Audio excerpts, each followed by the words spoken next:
cannot wait more to jump into Ring of Fire with the first pick Poco. Let me check the bans 1 second. Okay, all the buffies, Brawlers out, obviously. And how would you respond to that?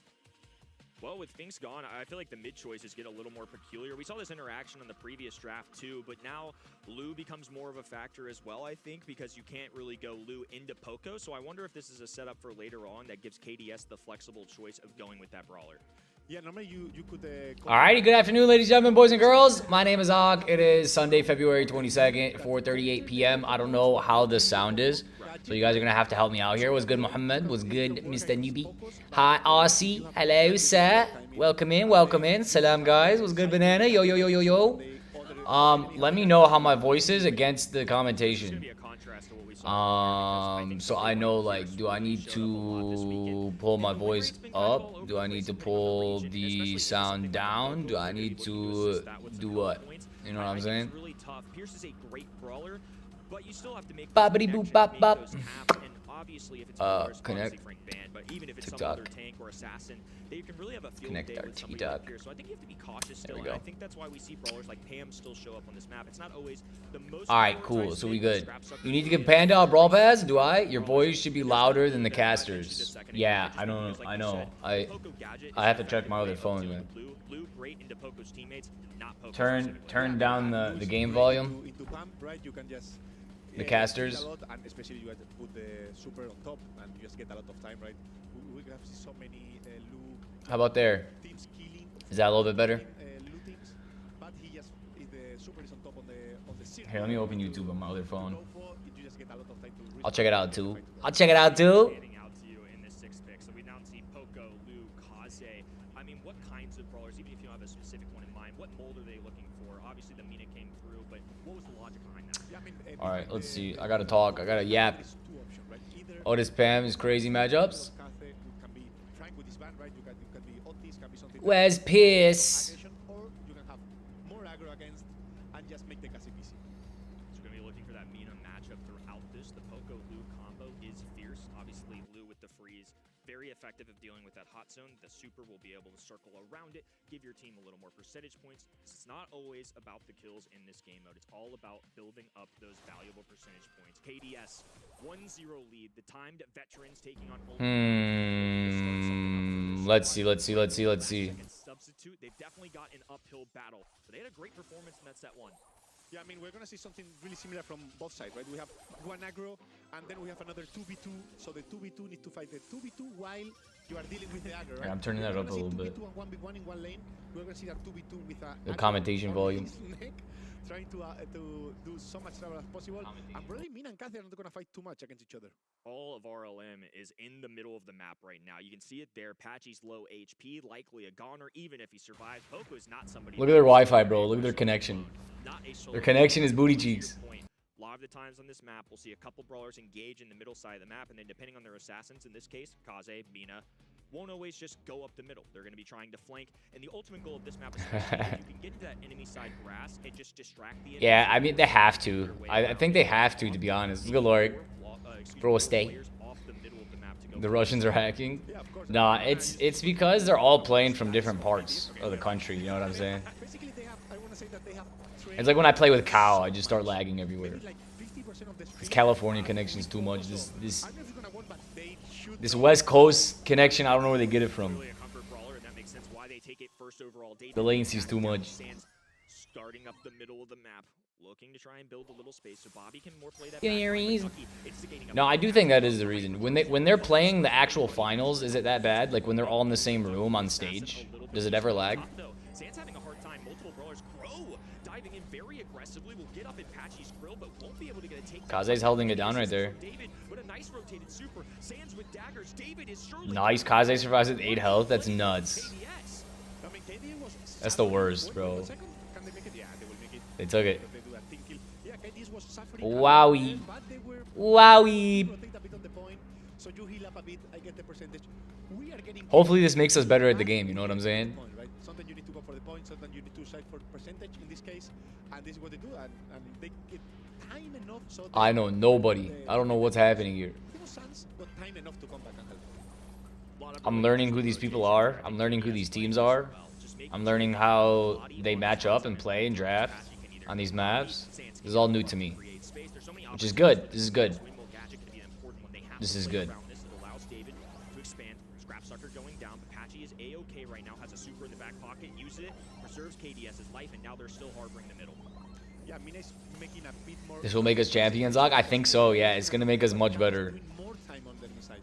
So that's allowed your team, in this case Bobby, which is the one that is getting the. I'm really paying attention to Kaze because all the time. So yeah, we have I love Kaze. I'm trying to see how he plays him, but Poco's holding it down. Poco's really keeping him steady here. Yeah, I can see that. Patchy's much better. Yeah, well, Patchy's the one using the Poco. Patchy's not dying. Like, Patchy's staying alive. He's keeping his team alive. He's keeping them on zone. He's playing that Poco really well.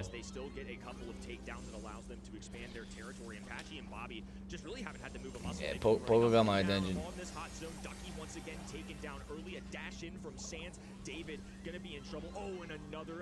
Nice. Nice double. That's a W. Easy W. Easy W. And they excelled. Now a 2-0 lead for the favorites. Yeah, I see them really calm, really controlling the situation all the time. Even when the game was going a bit chaotic, I could see that they knew that was going to happen. They know how to react to that situation, and they know how to handle it. Look at this kid. We saw. I mean, look at Ducky. Look how handsome he is. Gonna win the next game. Look at him. Oh, bro, why is his face so close to like the camera, bro? Back up a little bit. Looking back on that too, you mentioned or at least in the stats, that Poco was somebody that was played a ton by KDS. You see the bans on that top right there, Spike, Ims, and Ali. If I'm only Realm, even if I know that they're comfortable with the Poco, do you really want to give up any of those bans for Poco, knowing that it's a KDS comfort, or do you still stick to it the worked. same thing? www. What we got after this? Another matchup, right? And then it's the finals for NA. Got one more game after this, and then there's two matchups left, right? So why not? I mean, you have yeah. Nothing to lose. They have a lot to lose. Yep. Thought so. If you guys are new to the stream, welcome in. Go ahead and smash that like button. We're out here. We're watching the North American quarterfinals, and we're gonna push rank play after. If you guys are new, welcome in. Bye bye. Smash the like button. Smash that sub button. Let's get it. I went into Supercell. I went into Supercell's creator, which is W. Ah, you got Supercell creator. Nice. You like signed up for it, right? Nice. There's some cool perks there. You don't need to be like an official creator. There's some cool things you can do with it. Yeah, I mean, you always when new rookies come out and you 4 more BO5 left. You say BO5, I'm thinking about Black Ops. So normally they shine on skill to get to that qualification of multi-finals. And this is their chance to prove, right? This is the chance to show that they are. Everyone's hating on Sans Kaze. I don't know.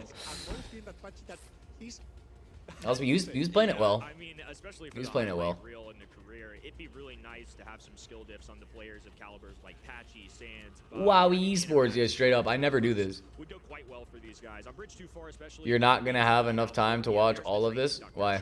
Has to be on that list. Other than that, though, some unique ones that maybe you're not going to see. There's gonna be 2 more games, right? Angelo in the water traversing brawlers like Eve. I'm a little Why? surprised too as we process this. Colt, so maybe I'm wrong. I feel like that's very normal, right? Yeah, exactly. We haven't seen it before. Yeah, maybe I am wrong. Yeah, regardless. I mean, it's very rare I don't know. I thought. You have a lot of range. You have a lot of damage, especially. I thought there's one more game after this, and then the finals. Even faster, so it's easier for the 1v1. And if you get him on the lane, it's insane amount of damage. I feel like KDS had to intentionally do this, right? Just Colt being banned so frequently, I think they probably anticipate that the right-hand side is going to grab a Colt just out of how much DPS he can do with Buffy. Here, let's check site. Better, but their way to combat this so far has been 8-bit. Somebody I don't feel like we saw as much maybe in EMEA in the East Asia weekend, but it feels like it's South America and now North America today. It's come to light a little bit more. Yeah, I mean, the the basics. How do I go home? It's easy, right? It's really slow though, but if you get to the safe, you have a lot of HP, you have a lot of damage. We can see normally with the Brock, right? You put a turret on the Brock and the Brock do insane damage in the safe. So and once again, this is all about the damage. This is all about the objective, and this case the objective is to You're right. damage. Yeah, he's right. We still need a last pick. So I think that call can basically what's gonna happen is right now we're live touch the Brock and the 8-bit. with KDS and RLM. Once they finish, STMN and CNE are gonna face. Those are quarterfinals. Then it's gonna push into semifinals. Semifinals is gonna be 2 different games. It's gonna be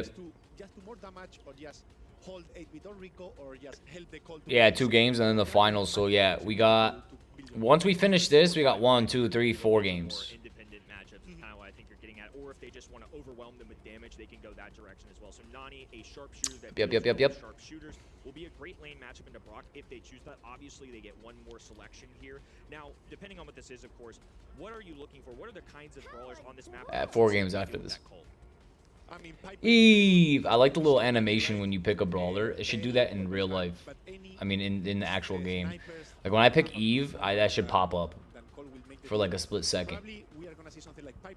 It makes my choice look really cool.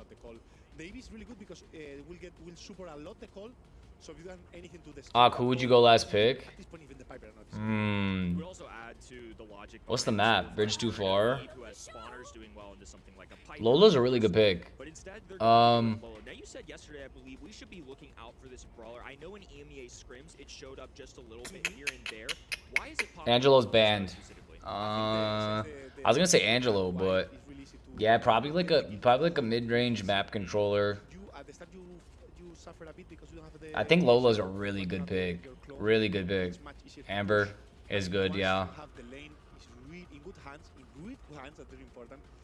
I don't know. I'd pick someone mid.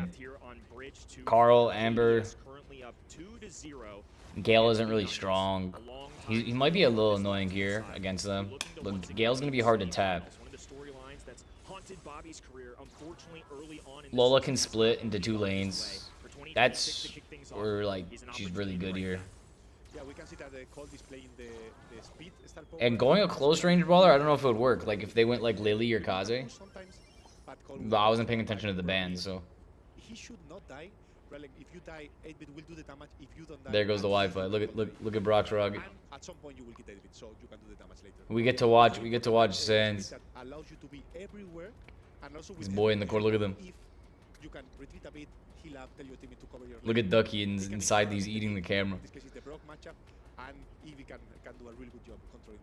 Yeah, curious to see how that interaction goes between something like Colt and 8-bit, because I think those are 2 brawlers that I'm looking out for to try and polish off that high safe. As we jump back in here, Only Realm have penetrated through that opening high safe.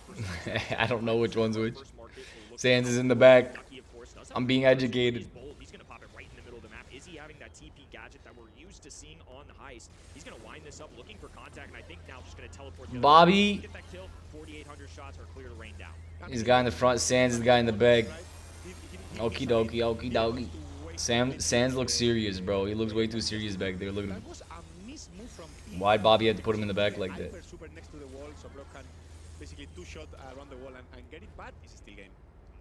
They got. They got. Guys, is the sound fine? Can you hear it? I'm just making sure you could hear the game. Can you hear like the commentators in the game? Like and you can hear my voice? Like is it fine, or do you need the game commentation up? Or my voice down, or we Gucci? I'm asking every single one of you. Is it like at a good pace? So I'm curious to see off the start how all of these teams will maneuver around this. Bobby this time on the left-hand lane going against David. We've got 8-bit up the middle of the map. Patchy doing his best to hold the lane, but just going to be outranged to a degree by the other 2 brawlers. Yeah, I mean, I think the Nani is the MVP here. Right? Okie dokie, awesome. Has the lane that he should be able to lose, and we saw him clapping the Lola a few times. Now they forget about each other. Yes, sir. What's goody, Drugs? XZ's back. Yes, he is. He's back again. Tell your friend. Hola, XZ.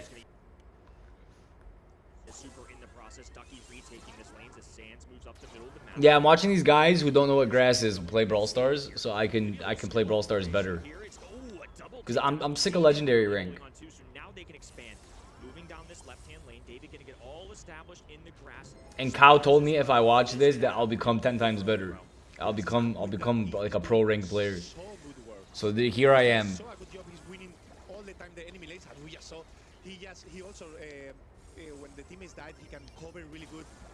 Seems like he's not doing much, but he's getting so many kills. Ducky's still maintaining on the right-hand. Dealt with the pest and David on the left-hand side. On top of that, plenty of pests raining down the map from Eve. The little hatchlings are so difficult. Now Patchy just kind of forces his way up the middle. David there to answer a hypercharge being caught from. Wow, that Lola's pinch hard, bro. A few 5K shots, a 4-8 running in there as well. It's back and forth. This is a true base race. What a game. Yeah, they managed to. They went all in on the mid, right? Got the 8-bit turret. Did a lot of damage. Did it die? No, they 2%. But they got the shield, which is really important, and the assist tie now. Patchy with a few chip shots. Ducky running the star power that gives him a shield whenever he has popped the peep, but now has to back off because Patchy is landing. If you have questions about Drev, as you can learn better, yeah, for sure. Bobby needs to get that shield. That 2% missing for that shield is really important. Once you get the shield, you have an insane advantage. That 3 seconds, I think, of the shield is up. Give you a lot of breath. I'm doing good, Drex. Another day, bro. Just living the life. Today I didn't get to fast. I was not having a good morning. I woke up for prayer time at like 5 a.m., like 5:30. I prayed, and then I had the worst stomach ache. For 3 hours, I couldn't go back to sleep from like 5 a.m. to like 8 a.m.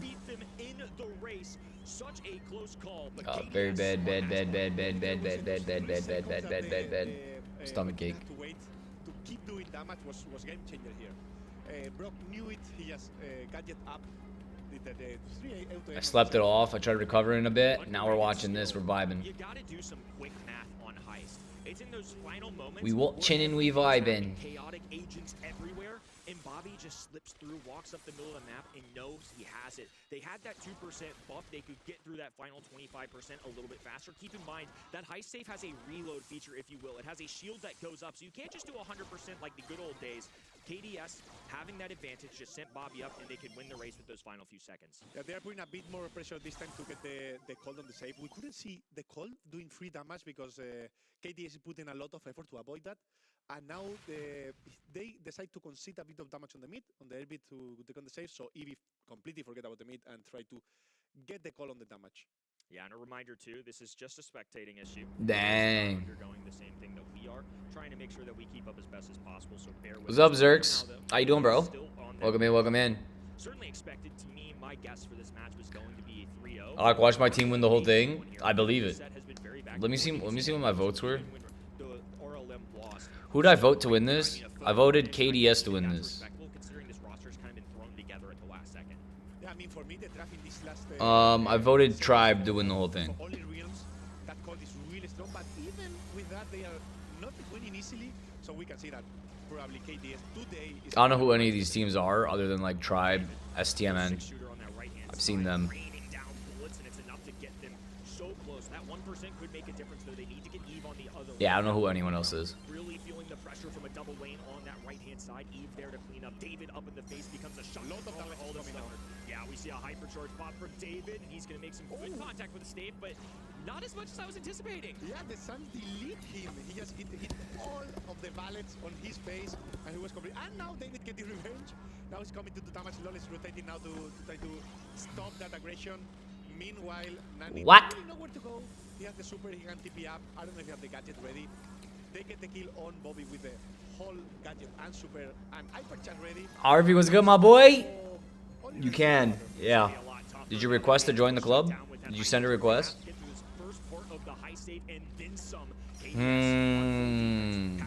Right-hand side is backing down cold. Has to waste a super just to play defense. Devastating stuff, but 24% certainly possible. Top of your screen, Bobby's gonna slip away once again. A cleanup crew on the bottom of the map. Nice. Flying start to kick off 2020. There it is. They put it in the bag. They put it in the bag. Look at Sands in the bag. He's about to get off that chair. He's about to come forward in a second. Look at him. At least today, stronger than you, and they decided to leave the cold open, right? They have a strategy. It works. I would say against a team of your... Ox, I asked if I could be helped in ranked. Yeah, I could probably help you in ranked on my alt account. I told you. You add me on my alt account, right? And the Nani are really strong. I accepted a couple of invites yesterday. I don't know if that was the case, but were we pushing you to, on ranked?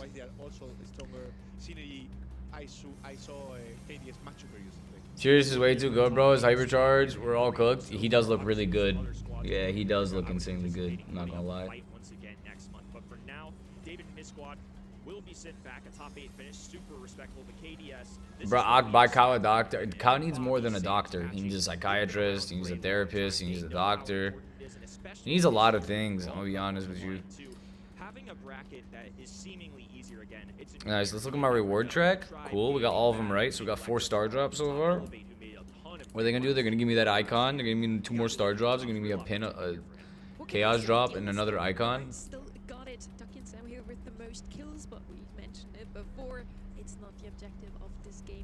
Lex, OG, and Kairos is gonna cook. Are they gonna cook? They're not esports players. I know that. There's no way they could keep up in any of this. No way. Sets really close. We got sets really close, to be honest. I'm not gonna lie there. But the 3-0, it's not every. Yeah, that's just obvious. They're literally content creators. They're not esports players. I'm gonna quote you on that now. Those guys' reflexes are gone, bro. They're like 40 years old. They can't compete here. I'm sorry. I have like 3-4 years on me, and I won't be able to do this either. My eyes, I don't think will be able to do it.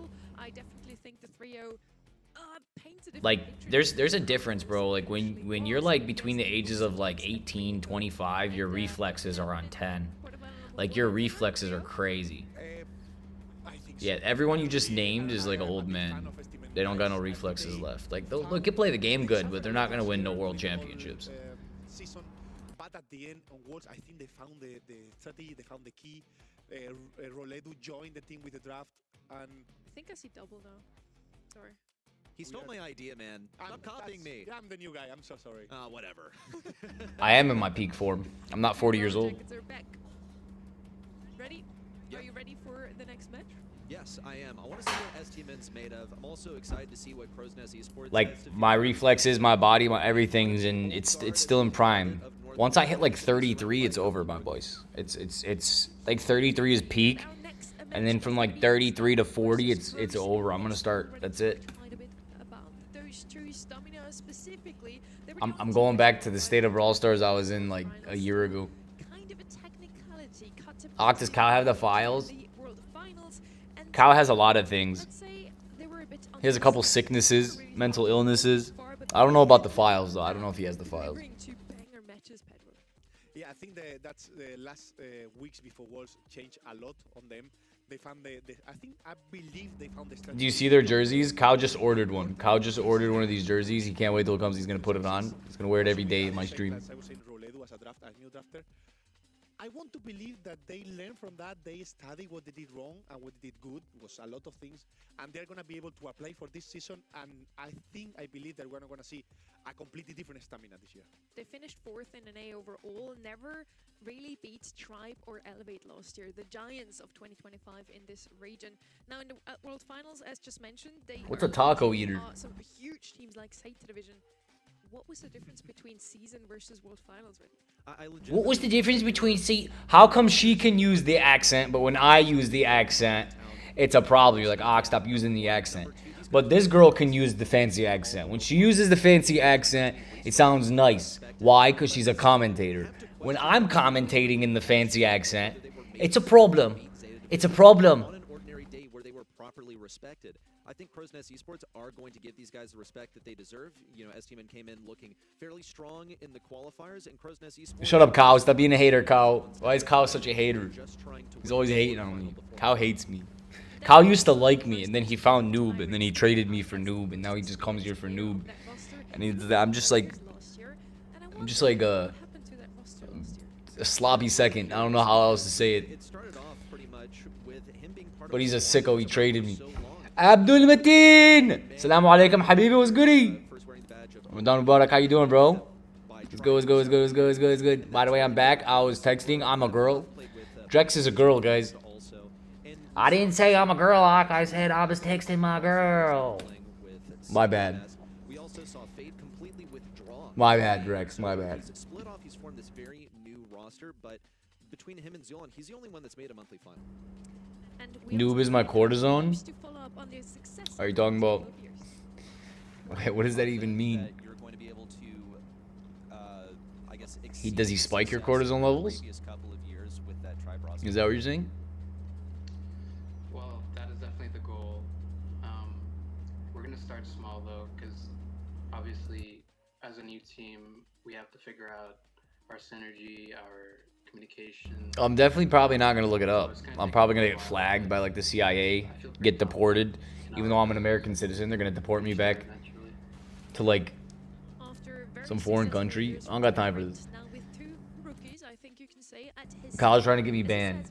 Here she is again, speaking in that fancy accent. Oh my goodness, I love it. Like, if you don't hire someone to speak in that accent to be the host of your show, then like just don't even have a show. You know what I'm saying? Like, you're gonna do a whole multi-million-dollar production, you need to hire yourself a Brit or like an Australian. Awk, read my message. Awk, Neymar is quitting this year, November or December. That's sad to hear. Neymar's donezo. I'm telling you, all the OGs, they're done, bro. It's sad. Like basketball, football, everything. They're done, bro. They're done. The legends are done. We need new legends. Last year he played in GKR in North America, did fairly well. Ramadan's going very good, Abdul Mateen. Alhamdulillah, man. Can't complain. Another day.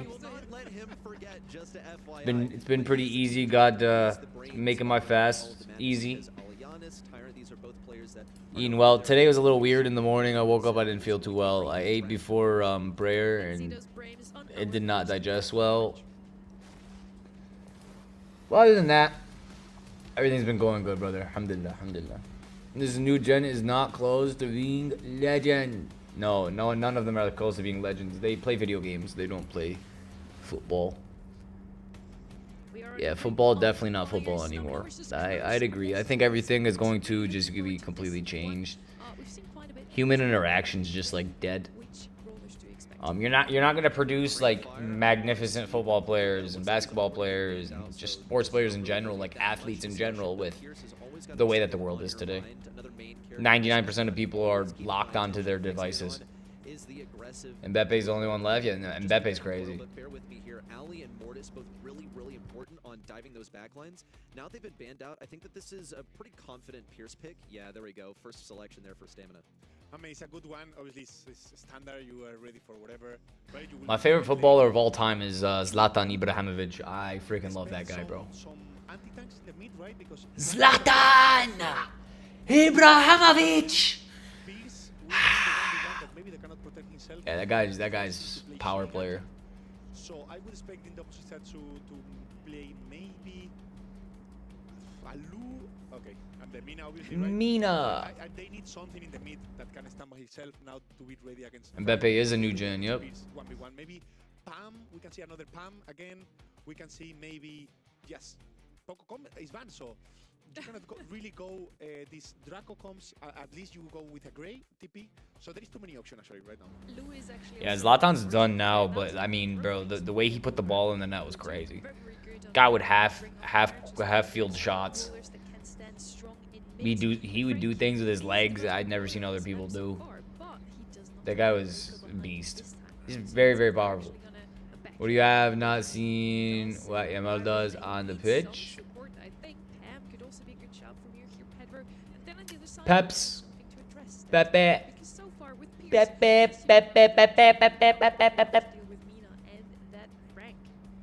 Be overstepping really a little, just Pee caca. right off the bat. Mina is going to provide some positioning. Frank is going to get you on that point. Shelly. Stamina's being very preemptive. So my money is on them. STMN is that their thing? What does that stand for? Stamina, stamina. What gadget you're using as well? Are you going to be dashing in and out? Are you going to be making Shelly look like a movement brawler like we saw Guesty do last weekend in EMEA? Next selection, however, how are you? Stamina. Okay, makes sense. Aggression, because you have the safety, you have the defense. Kenji's going to be getting up in their faces. I think Kenji's a pretty worthy matchup for. What does KDS stand for? Okay. The now you have your last question. So how do you end this off? What is your mid of choice? Yeah, I think with my team I will go completely something different, right? Yeah. I think Crow's esports is gonna be something super aggro. Yeah, the Crow. Okay, man. All right. Yeah, do your thing. So yeah, they are gonna just try to put all in. I can't believe you're almost already at 6K. Thank you, Fishy. Crow will just don't let them. I tried to take advantage of my big short. My big short, it helped a lot.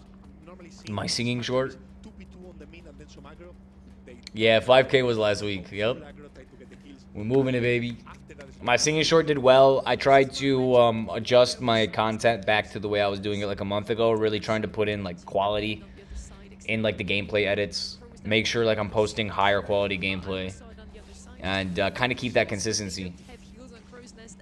Like today, I made a short about the skins. I have like 3 or 4 gameplay. I've been hitting crazy gameplay clips, crazy gameplay clips.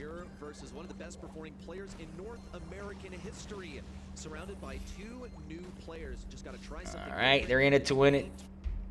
Whoever has the Frank's gonna win, I feel. So far, Crow's Nest Esports have established some pretty firm control on the point. This Pierce is just not enough to shrug them off. Not into the movement. Pierce with a hypercharge right here would be crazy. Imagine he got his hyper. It would have been nice. Yeah, I mean, at the beginning seems like I wonder the charge rate on that thing. don't have damage, right, to get that all that HP down. But I think because Pain is trying to go from the sides, right? I think we need to help on the mid. That Frank had a bit more of range than Kenji and Shelly, so he will have a good matchup. But Juan Carlos needs to stop getting those kills, cycling that super, and getting them low, so them Pain and especially Tacos can finish the kills. So scrappy so far. Here's a hypercharge out from Aliana's Tacos. I know every time I ever played Frank on this map, we won every time. He's going to fall in the 1v2, and the lives are being traded back and forth. Frank is like the #1 hot zone player at the moment. Like Frank is like the king of hot zone. Obviously, there's some matchups you don't want to go Frank, but bruh, he tanks so much damage. He's always able to get a couple shots off. If you get that pull off, it's almost over. You can pull multiple enemies at the same time, stun them. It's hard. Like no matter what, that Frank's just gonna run back up. If they don't clear him. Oh, that was crazy. That 99% on the point. Now they cannot let them go. Not even a single second. I don't know if they have the tools. Shelly cannot die. If Shelly die, it's GG's for them. Frank using the hypercharge. Maybe a bit. They cleared him. That's crazy. W's. They took that. That's nuts. That's nuts. Is that Juan Carlos, guys? Is that the guy who went there? There's Juan Carlos. He went like 0-11. This is the only thing I know about esports. You guys turned this guy into a meme, the board guy.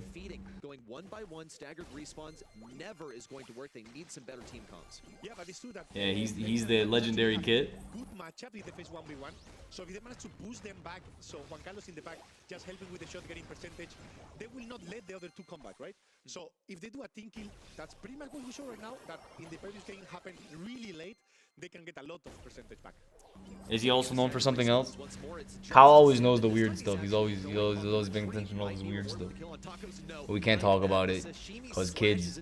Noob is here. Ah, yeah. Noob, cover your ears. The grown-ups want to talk. I'm just joking. They made a profile icon for his performance. Yeah, I know. Yeah, I have it. The 0-11 kit. He's holding up the 0-11 sign. It's hilarious. It was in the Pro Pass, like a couple Pro Pass, like 2 Pro Passes ago. Or like the first Pro Pass they released, maybe. Even the first one or the second one. But I remember it. Again, another Crow jump alone. If they manage to go 2 or even 3, they can get the point easily back. Definitely puts an exclamation point on things. This is one of the rare Crow jumps where a Tyrant actually did manage to profit from that interaction. Yeah, and he'll be able to cycle that super back in just a second here, but not before feeling the heat of a huge hypercharged Shelly super. Tyrant lives for only a moment longer. Look at all the damage Juan Carlos is churning out. Unlucky that he didn't get any ammo back from that interaction. We'll see a huge... Howdy there, Lynx. How you doing, Lynxy? Got here quick. 2 lambs of a coach tail. Yeehaw. Yeah, I mean, I feel like they are trying to do so many. It's Lynx's fault. She said howdy. I feel like at the end we could see. Noob, you know what I was talking about? Best win trader is back. Back. My opinion, and that's what they make the loss. Guys, take it easy on me, okay? Listen, I'm injured. I've been doing jiu-jitsu training this week. I'm beat up. Like, I tore a muscle in my chest. The muscle connects my boobie to my arm. It hurts. Today, in the morning, I was having bad digestive issues. Okay? And now I feel better. I feel a little better. I'm a little energized. She said howdy. I'm sorry. I put my cowboy hat on and I got excited. Sorry again? I wonder if they're at Relator's place because they like to go to Relator's apartment to play together. I mean, I don't know, but yeah, I mean, I love to see this Mexican. Come on, Buzz, bro. Not as much as Brazilian one, but yeah, I think it's really important to have this. I'm not that far, but I'm also close and really also emotional. And I think that also helps. Juan Carlos is here for revenge, huh? We need to keep the momentum and keep the win. And when you are low, also help to hit the team up and probably get the comeback. And I do want to mention once more, Stamina had an incredible Nah, bro. postseason run Pierce last is year. he's just so broken, bro. He's so strong. He's so strong. Look at those stats. Definitely made them a lot stronger this year. Not looking good for their opponents so far. Crow's Nest needs to step up their game. I felt like the draft was also a bit one-sided, honestly. But yeah, overall, Crow's Nest, they had some moments. They're playing well. It's just not enough yet to. Well, this guy Og put his money on the Frank. Better in set number 2. No, I voted STMN Right, they want to win here, but as the winner. That's what I voted. It's a lot of pressure on Zip because he is the team drafter. To put the correct Though I do think Frank is like top tier hot zone player. I'll comment real quickly on Tyrant. He was not the team drafter in all of his One Carlos links. His heyday sort of occurred in a period where draft didn't exist. You owe me a Solana coin, Og? What is Solana trading at right now? In the early days of draft, Where is Solana? a part of Brawl Stars. Yeah, but those Crones, I need Why to isn't it on my list? Where the heck is Solana, bruh? with an all income, right? Not traditional at all, trying to surprise. And I think that they need to do to get when you are. Brother, am I blind? What's going on here? Where is Solana? Why is it not on my list? This is all your fault, go. More together, and I hope we can see that in the next set. It's at $83 a coin. Bridge too far is this second. I'll send you one when it's like $8 a coin. Agree with me, good. Chuck is What? picked on the What? left side, immediately picked up. I'm just joking, Was I'm banned joking. out very often Joking. in this monthly final so far. And Chuck is usually just a ticking clock. You need to do more damage quicker than the Chuck because he will eventually do damage to your save anyway. You can address him with something like a Cordelius, maybe an Otis, but honestly, I would always just go for triple DPS, and that seems. I'm not exactly joking, I'm joking. Like what Crow's Nest is doing right now with that 8-bit and Amber. It is interesting also to see Amber picked up so early. I think the Amber here is Ring of Fire just Drug? to deal with a potential Charlie to be taken away as a last pick. So now they've secured that Bridge for too themselves far. if they decide that they want it as a defensive brawler. But 8-bit is going to profit off of getting a super from Chuck pretty easily. Bridge too far. It's not Ring of Down to Fire. the early game Fish, matchup. why are you confusing One me? in 3 chance of selecting the same lane as Chuck, right? But it's probably going to be the middle lane, just judging by instincts here. Now, Ali is going to create the aggression also, so you can't really ignore her, so go all in and ignore the Chuck as well. You have to play defense. The longer that you can keep your enemy at their own base, just taking damage from Chuck, unable to move up the field, the better. That's going to be especially difficult for 8-bit since he has such slow walking speed. Yeah, I mean, Chuck is something that you need to have into consideration. I don't think he's the best brawler here, but having Chuck open change everything on the route, right? You are forced to pick it, then you are forced to either, as always, there is 2 routes that you can take against the Chuck. Either you pick something that is gonna destroy him, like a Cordelius, like a Charlie, like what else? Like you have a few options, not too many though. You have a few options, like Spike. There you go. And other options you have is just forget about him, go full damage, try to do more damage. But you need to remember that the other 2 teammates of Chuck are gonna stop you, right?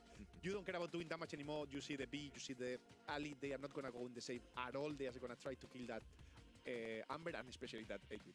They're just gonna go for kills, letting Chuck do the damage, and Crow's Nest is kind of following the Wow, strategy we talked about, Pedro. They want to go for Og, how much did you make from that singing short? You want to know how much I made in revenue off of ad revenue? Whenever I see a Cordelius or Shorts don't pay much, usually but let me check. you want to do more damage quicker. That's exactly what Crow's Nest will try to do in the same Analytics. Juan Carlos doubles up on the mid lane. He's completely ignored Crowsnest. Ox voice. I made $45 in ad revenue off that short so far. $45. It has 619,000 views. Gained me 500 subscribers, and it made me $44.70 so far.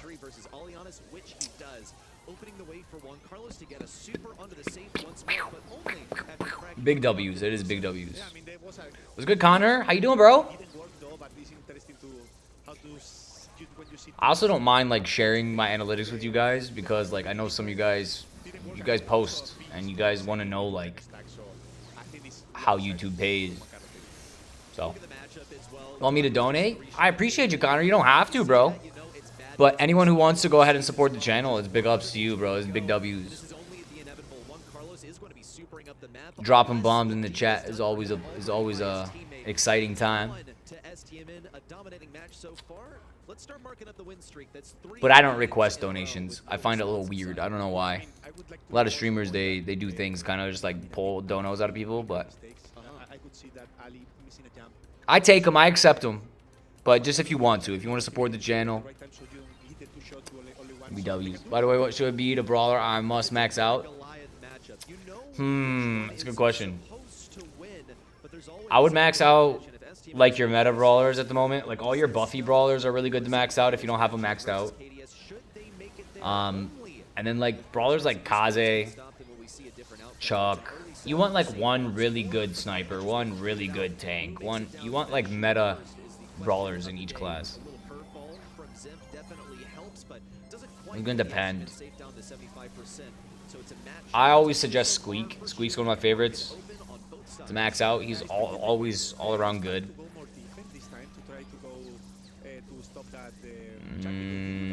Juan Carlos needs to respawn now.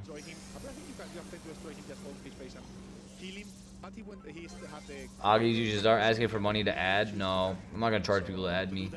That's stingy. I don't like that. I know a lot of people do it. I just either you're active or you're not. You're gonna get deleted, or you play the game, and I'm down to have you. If you want to add me on my ult account, you can. My OGs are my OGs. My friends are my friends. You know. They took it. That's it. Boom. Nice. It's given up set number 2 and put STM in 2 sets in the lead. Yeah, that's a 4-0 already. Already have him maxed out. Mumu's inactive. Yeah, you're talking about Mumu's ult account? Bro, you guys see all these guys? I look nothing like any of them. Also prove yourself that you are capable to do much better. So yeah, it's really good start for Stamina. STMN. all these guys look super serious. Like they look so locked in the brawl. Bruh. Bruh. I don't think they've seen sunlight.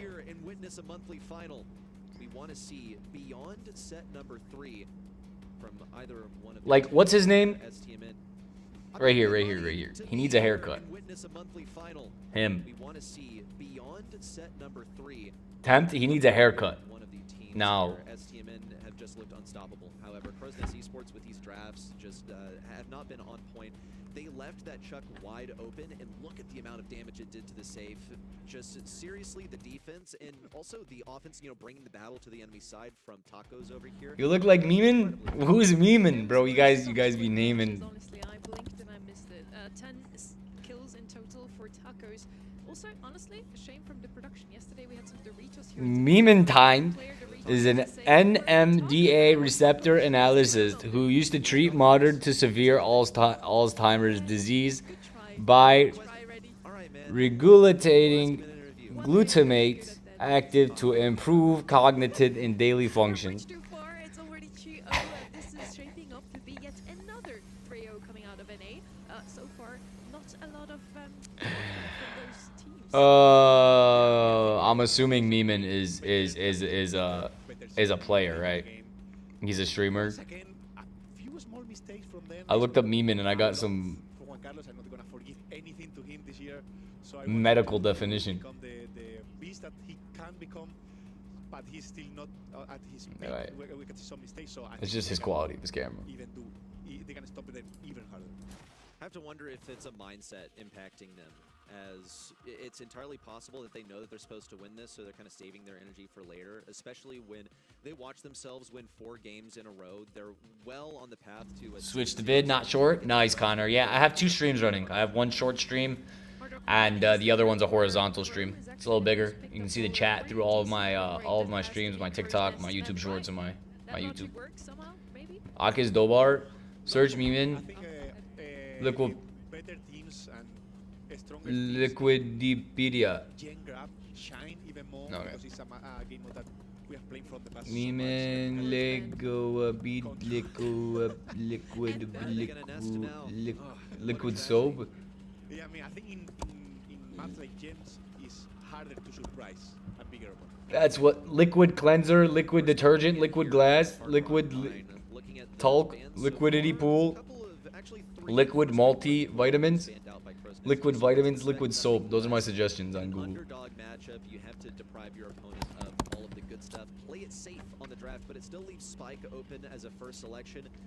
Completely correct, I think, to select that first. I have 3 different pictures. I have a picture of an Asian chick, an Indian dude, and this guy who's like Turkish. He's like 16 years old and he's already balding. I don't know which one it is. I wonder why. I do wonder. In the Buffy segment, we have 3 brawlers banned out here with Mortis, Ems, and Shelly. Spike is left open. Frank is left open. But Liquid uranium. Has been picked up quite often. This Oh my goodness. of the map is just I got a picture of Mike Wazowski from Monsters Inc. What are you making me look up, fish? Make him a little bit more tankier. And talking about mids here, I still think Gus does pretty well in a map like this one. 8-bit does so as well. Oh my goodness. This is what I got, bro. This is what I got when I looked up what you said. Watch, I'm gonna put it on the stream. On stamina, and Max always give you that aggression. This is what I got. Second chances, right, when you miss a This is what came up when I looked up your liquid. and feed a teammate, so When you see a cool piece of uranium glass in someone else's car at the thrift store. What is this? even more aggro last pick. Okay, yeah, because they have the tools to do so. They can empower that last pick. They can also speed it up, get a ton of positioning. Now, thankfully, I don't believe... What is this? Like, for STM, that is true. They've just gone with the Gus. And I'm looking also at just the interaction between Colonel Rex Okay, and I'll look it up, Go. here, because now you're going to be dealing with the sandbags that he'll inevitably put down. And we know it's going to be on Elaine Lilly, a final selection from STMN. Something that you want to reserve for later in the draft because it is pretty clear on how to counter.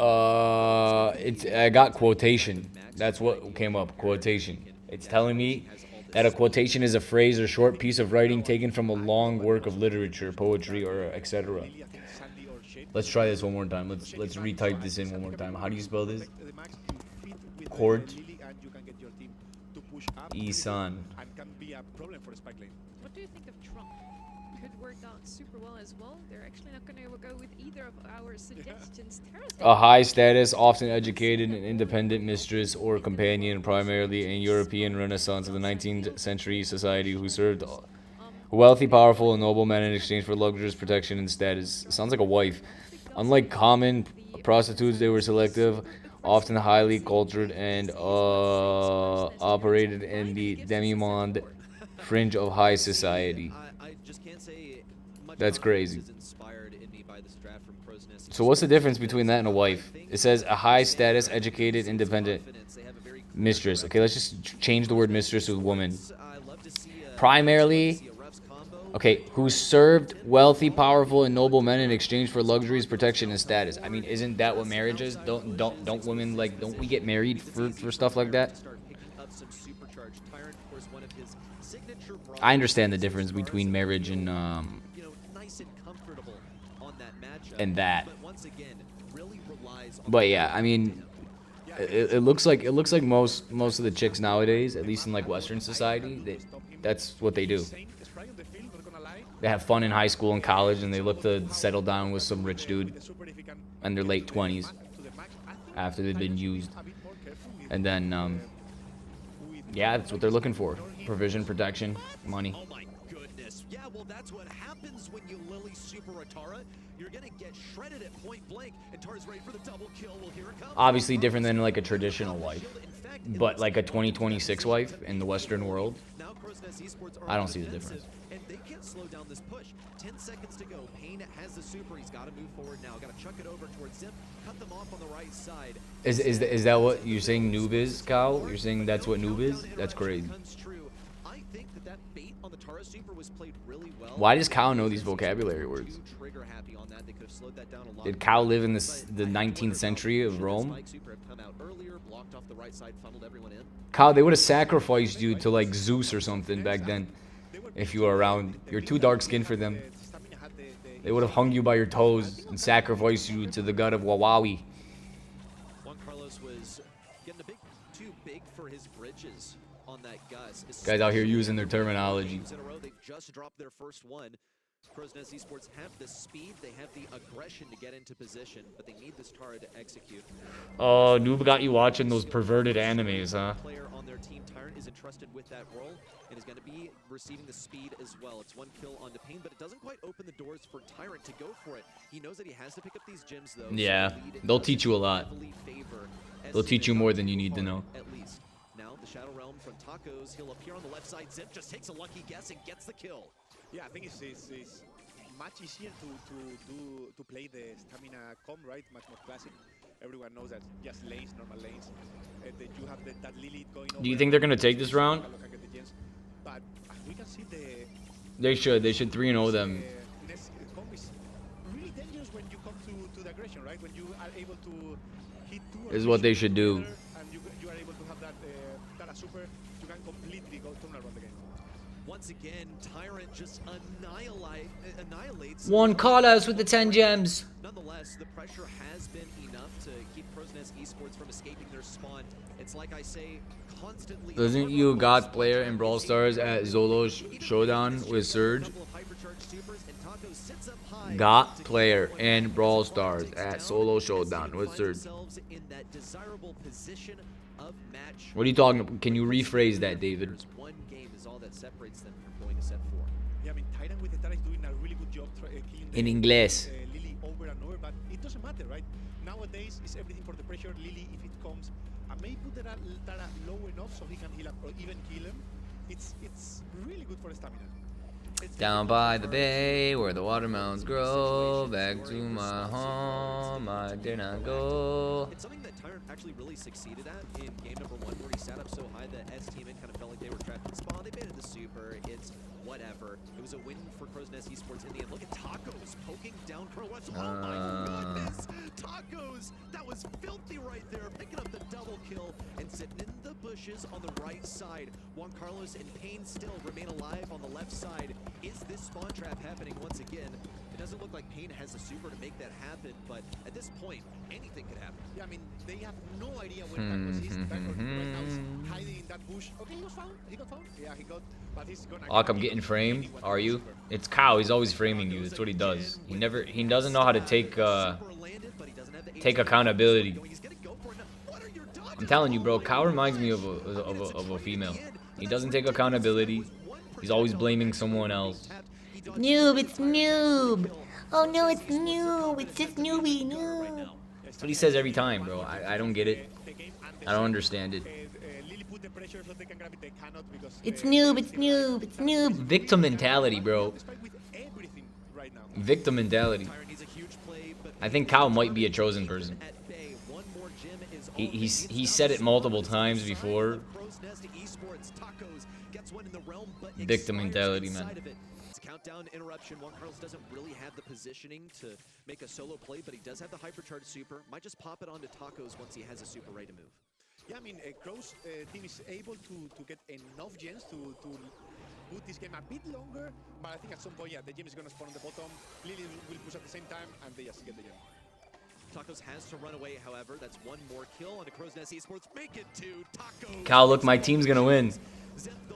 I knew Juan Carlos had it in him. Oh my goodness. The expected victors, these World Finals representatives from North America, will advance to the semifinals. I mean, really good from It's noob, it's noob, I'm aware, it's noob. Okay, what did David say earlier? Do you know that one guy who plays Brawl Stars and Solo Showdown with Surge? Yeah, you're talking about Snake Thug. That's the boy. And yeah, they are really good. They are much better this time. Maybe we can see next time Tyrant.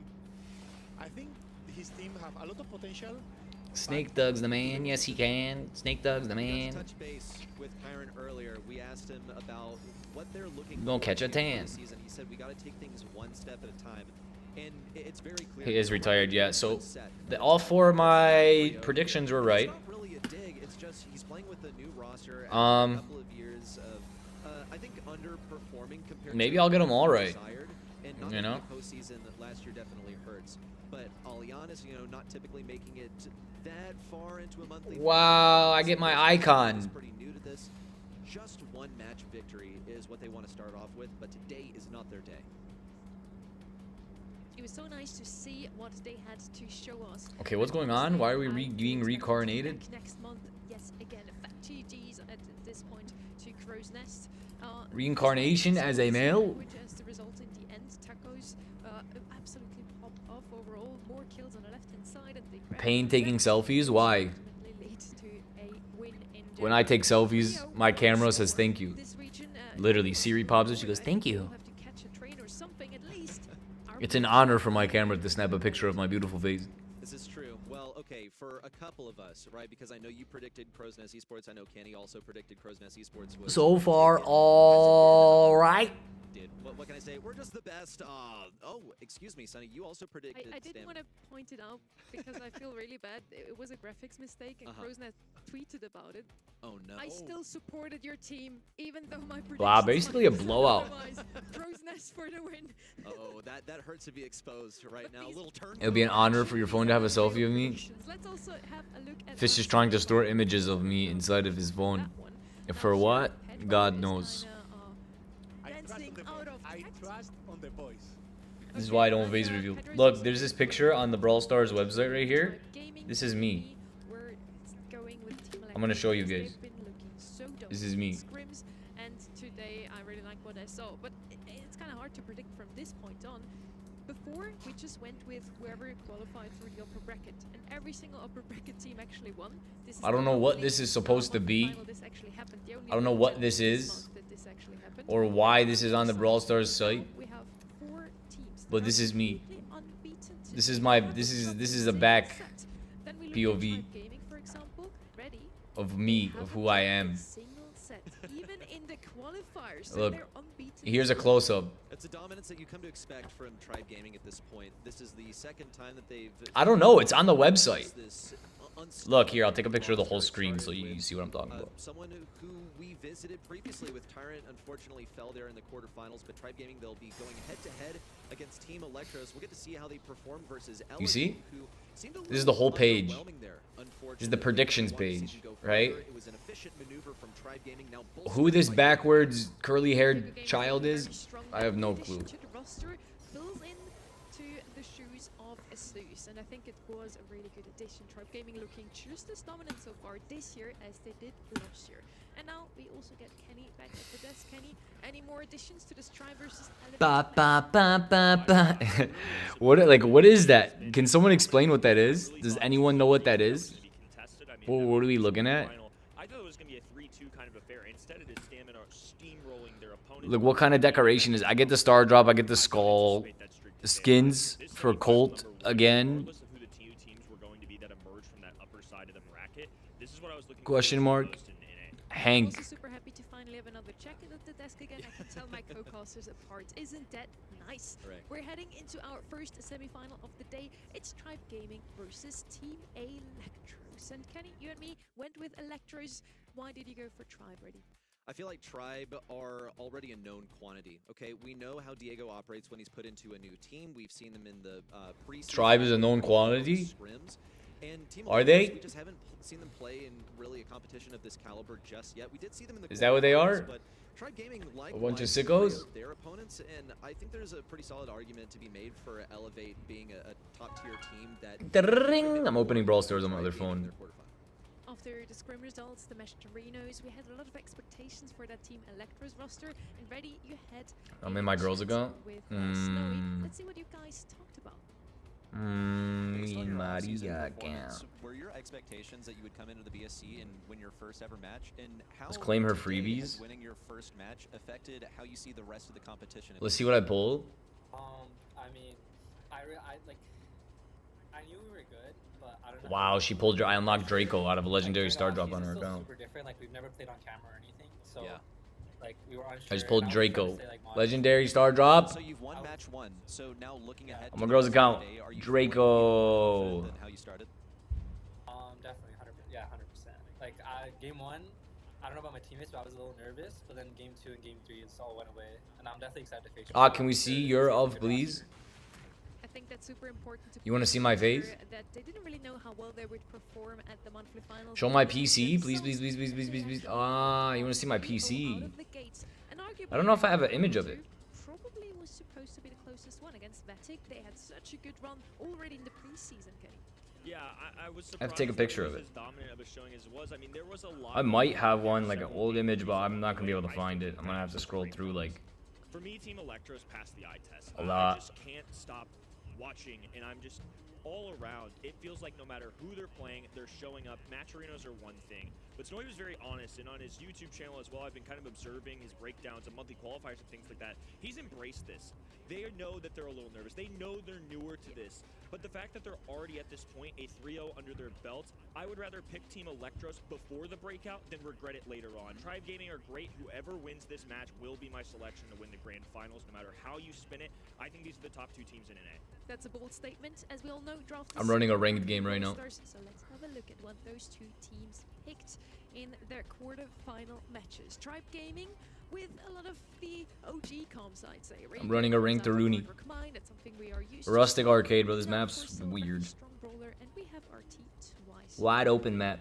I think at this point you can just call it a phenomenon that the new teams are playing all of the current meta and they don't really deviate too much from it.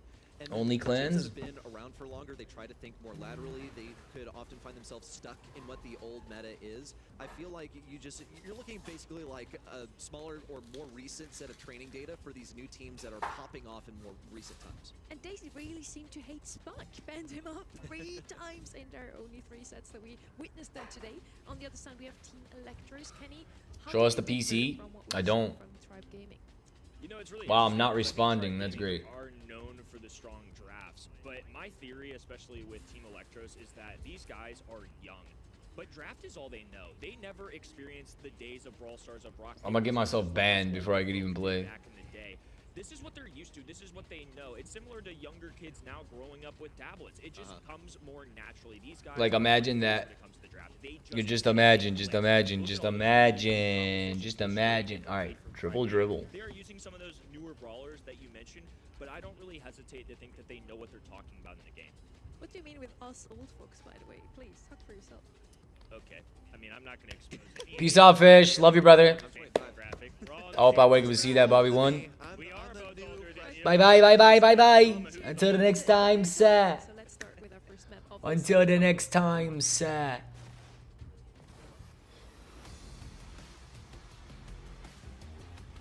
Sea Monsters Aquarium.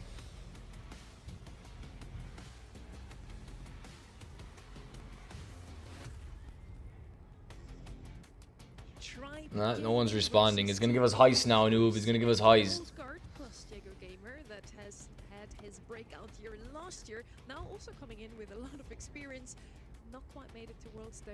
This could be his year ready.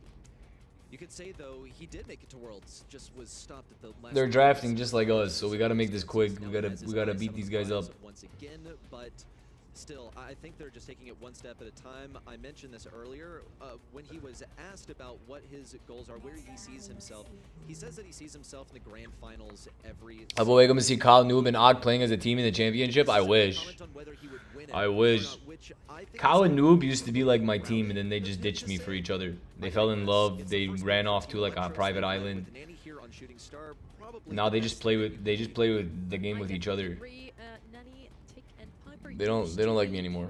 on Shooting Star before draft happened. I know that because Kenny, the old guy, told me. Nani actually the first pick here, and for once, Tribe Gaming doesn't ban out Spike. Probably not one of the best brawlers on Shooting Star. Spike you can play in every single map and mode at the moment, but we have some more common brawlers. Kaze always picked up to just go for that blue star. Yeah, I don't know. They're obsessed with islands and stuff, so I thought that's where they go. You know what I mean? And the other team has to push you. Kaze Exactly. We're gonna come in with a Gus maybe to support her a little. There's the Gene. Reddy and I were kind of looking at the notes there. It just felt like it was coming. On this map in particular, it's really interesting to see the layout of first overall picks now, because you almost have to be ready for anti. They're playing a completely different game mode as me. Go. It's not an S tier brawler in the game. I'm not playing the same mode as them. They decide to zag because they see that Nani and Gene in particular. Did this kid go Surge? Into Nani, and it's also the same concept of an anti-sharpshooter. Kenji or Mortis would have been so hard. He would have been so hard. So hard. I think this is a great 2-3 turn. I really do think so as well. Like, how often are you given pretty much the perfect defensive setup and the last pick too at that? All right, noob, we're about to slap these kids. With Kaze dashing forward, grabbing it, then playing defense. Gene is such a good brawler here. They're actually about to get slapperoonie. Even so, it does raise an eyebrow for me that Team Electros decided to basically give this to Tribe for free. Also left it open for themselves. Maybe they just expected that it would be banned since it's such a solid first selection. A defensive 8-bit from Team Electros is very interesting. Usually he soaks up a lot of shots from sharpshooters, and I think the mentality here for Team Electros is that Tribe has not led with any sharpshooters so far, so they're not really concerned about what this 8-bit will face. You see Bell is banned, and so is Piper, two of the best things in 8-bit. We have two aggressors on either side, so maybe a bit more rangy now from the side of Tribe Gaming. Byron technically still left open. Gus, I mentioned before, they already addressed the Nanny. And Byron is going to come out indeed. They need something to support. There's no way I was in the puddle there, bro. Riblon, what's good, bro? Directly counter that return to sender gadget from the Nanny. What's good, Power Plays? I'm not playing too much right now. No, I'm just kind of playing like a single game here. They want to pick up the blue star. Who's actually in the ring to Rooney. I would say Kaze too off the gut reaction. It's really interesting. I'm watching the finals. Here. One of the most historic orgs North America has ever seen. Copy of Domero Gojin? No. I was first pick. I went ends. New blood for North America. High expectations. They got through their first opponent, Tribe Gaming, a whole nother level. This one could go either way. We were so confident in our selections for the quarterfinals, but this is where it gets hairy. The new guys versus the old guys. We'll see Tribe Gaming swiftly snag that blue star before hopping on to the defensive. Luffy now changing forms also to try and dash away. It's a kill for him, and Luffy gets the kill, and he has a super to get out of the way if necessary. Decides not to change forms, goes for the kill, but instead is killed in turn. It's a TP away for Snoy. Note that I'm playing a little bit right now, but after, what's it called? Either after this, disposal is really nice because if they later today, they can just back off and play defense. Bounty is passive aggressive at a professional level. Once they get a lead, you're going to hear Coach Pedro talk about it later on. They're not going to necessarily going to be onslaughting the other team. All right, we got to keep them off. I got to get up here. Yet Team Electros aren't in their spawn, but Tribe Gamer are doing a good job of pushing them forward. That's going to be the ultimate goal. Man, I cannot believe I just died. Like a hydraulic press, right? Squeeze all the stars out of them, but the further back they get, the stronger. All right, noob. I gotta lock in. I need to get up there on them. I need to get in their spawn. RBM could just chuck this Chug Jug over the wall and go for the kill on that. I'll play the sides. I got you. He is deep in enemy territory, avoided an attack, but still, it feels like his Sate is field. They managed to get a trade out of that somehow, but in the end, it puts Team Electros in the lead by 1 star and a blue one. I'm surprised they even got a trade out of that. It felt like Luffy was going in, but didn't have RBM there for backup. And so Memon recognizes this, goes for the kill on the other end. Thankfully, Kaze was able to do a little bit of work or at least set them up. But the one thing that Team Electros have to look out for in the closing seconds, a Diego Gamer pull. 13 seconds to go. Just a spare amount of time to win it. RBM has his hypercharged super in hand. That is his ticket to victory. Doan really needs that super. There's the pull. Wowie. Could do it. 13 to 10. In the final seconds, one more kill comes in. I think Tribe's gonna win too. It's game 1 to Team Electros, and really one game is all I need to see to know that this is going to be an excellent match. I think there is a real potential that these are the top 2 teams for the entire region as the year. That was my votes. I'm buying into the T hype train. from Matcherinos, a lot How? of scrims I've watched. How didn't Griff get pushed? And it's just a gut feeling. It's the eye test. And I listened to somebody like Snoy talk about draft strategy and things like that. They just get it. There's no lacks in knowledge. It doesn't feel like the nerves are really getting to them right now. They're tried, tested, a lot of work to go, but clearly they're built for this moment.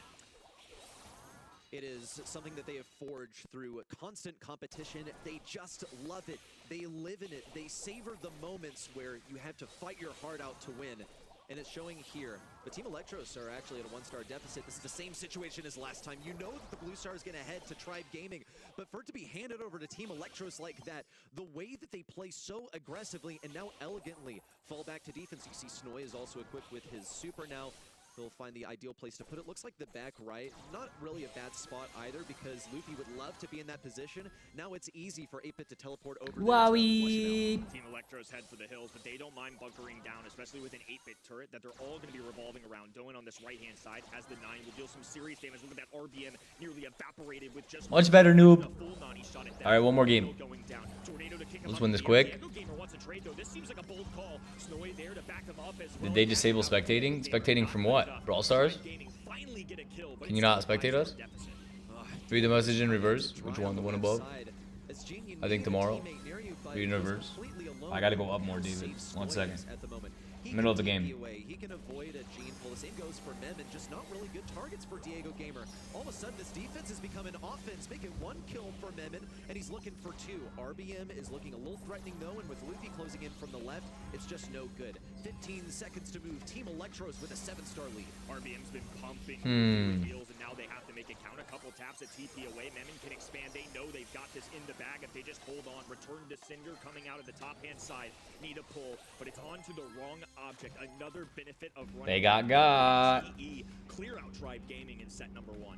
Gosh, almost looked like there was not a point in Tribe Gaming resisting because their strategy of get that blue star then play defensive, it didn't work either time. It didn't work at all, maybe for like 15 seconds, but at that point I say no, there's no function there.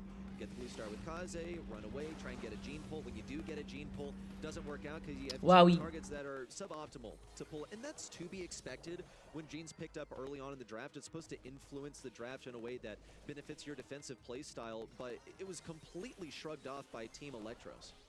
Really solid showing, and to add on as well, in terms of the strategy, 8-Bit we've seen a handful of times this weekend, but on Bounty, on Shooting Star specifically, I feel like this is a really good callback from them. It's even piling up 6 kills there. Doan, of course, doing DPS. I think it's safe to say he was involved with that set. Memon with 8 as the aggro brawler. A lot of the times, that's his role on the team. He is usually the designated. What happened to Noob? Jobs like this. I think the fact that they are able to win this with a little unconventional strategy and the mechanics look good, it's only the first set. I'm immediately nervous for Tribe. Also, just this draft, this strategy, it's a head scratcher for me because it's so difficult. Surge, just stay on the circle, bro. I don't know what Noob's doing. I don't know what happened to him. Difference in the way that it was. They didn't disable spec. They disabled Noob. Because you saw it's actually relatively the Noob is disabled. The Gene and the Nanny. It didn't mean too much to give it the Gene just from.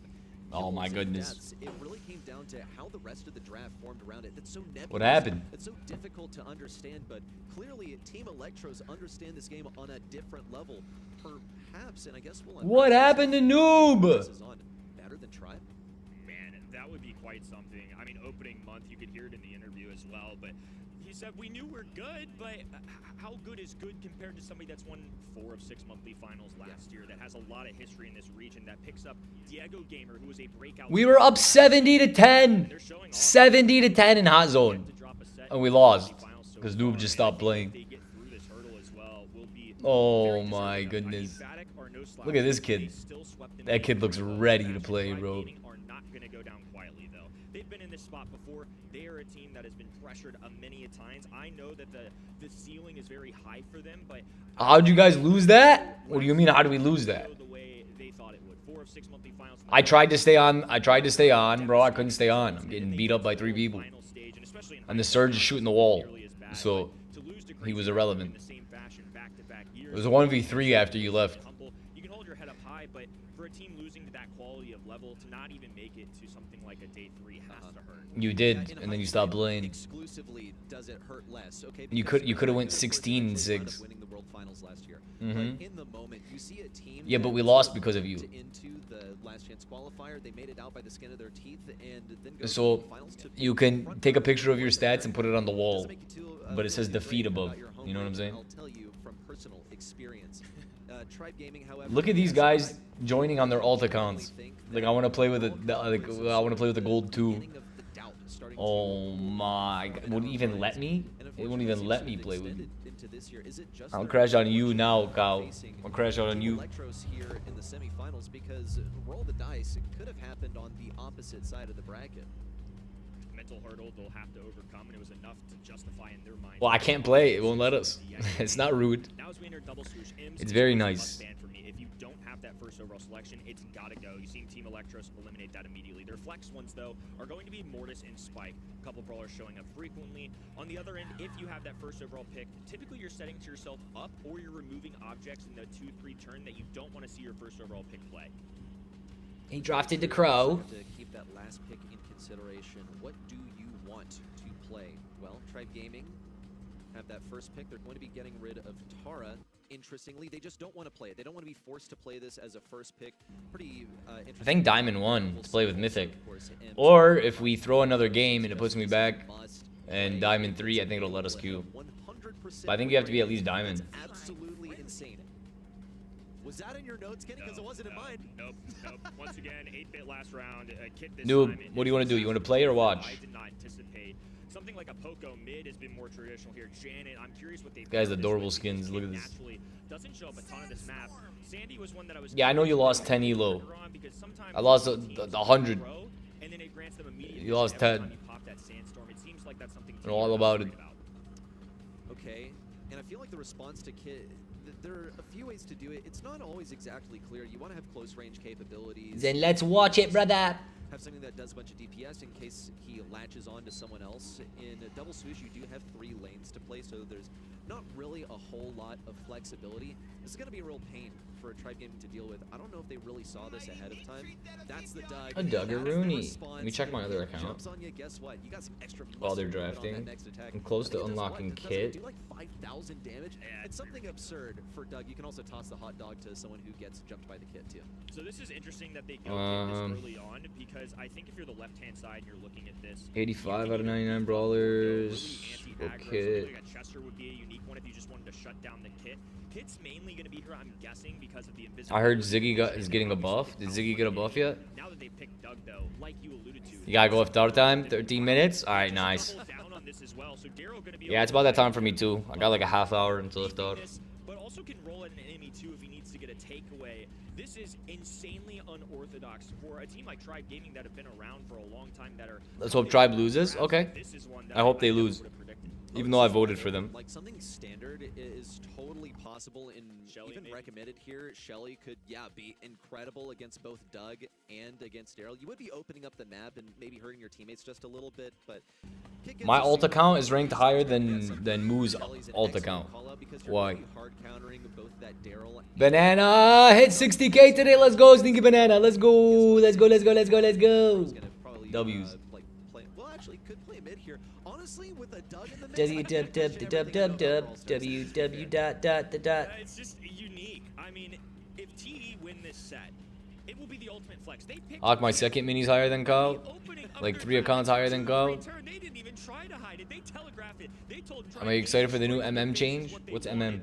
We'll have to see if these Wizards know what they're doing in the draft. It has to perform. Matchmaking? Ultimately, Tribe Gaming doubling down on these tanky options. Shotgun brawler for RBM on that left-hand side. Skill-based matchmaking? In North America on those tanks. Luffy in the middle of the map, assisted by Diego Gamer. Wow, the shotgun brawler immediately eradicated. RBM towards mid will claim a life, but not those gems that he wanted. And Snoy is fed 3 more attacks, and just like that, he mathed it out, knew what to go for, popped that sandstorm down. And here comes the resurrection. RBM back up for more. Looks for one. Knows that he's not going to get two, but gets a little bit of damage in anyway. Doan in close range will eradicate yet another, but Luffy is here to try to hold on to the control. Oh no, but he doesn't know that Mimin's on the left lane. Does RBM know to check for him? Okay, Mimin, you're trigger happy, bro. Just thought that RBM was going to be a little bit faster. The resurrection on the right side once more. Diego Gamer is back up and running again, but it's not really helping the team. I think the fact that Mimin even got a trade there is wild. Oh, these streams make us focus less on the match than pay attention to the match. Slides out, low HP, gonna be trickling down to that crow damage, but will escape. Mimin unfortunately has to grab a gem there as well, so now they're dispersed between teammates. Tribe Gaming with all this grass and vision gets a little trickier for them, but I think if they just play as a full team, they're gonna be just fine. Here's a speed in the brief mute from Snoy with his hypercharged super. The Sandy's a problem.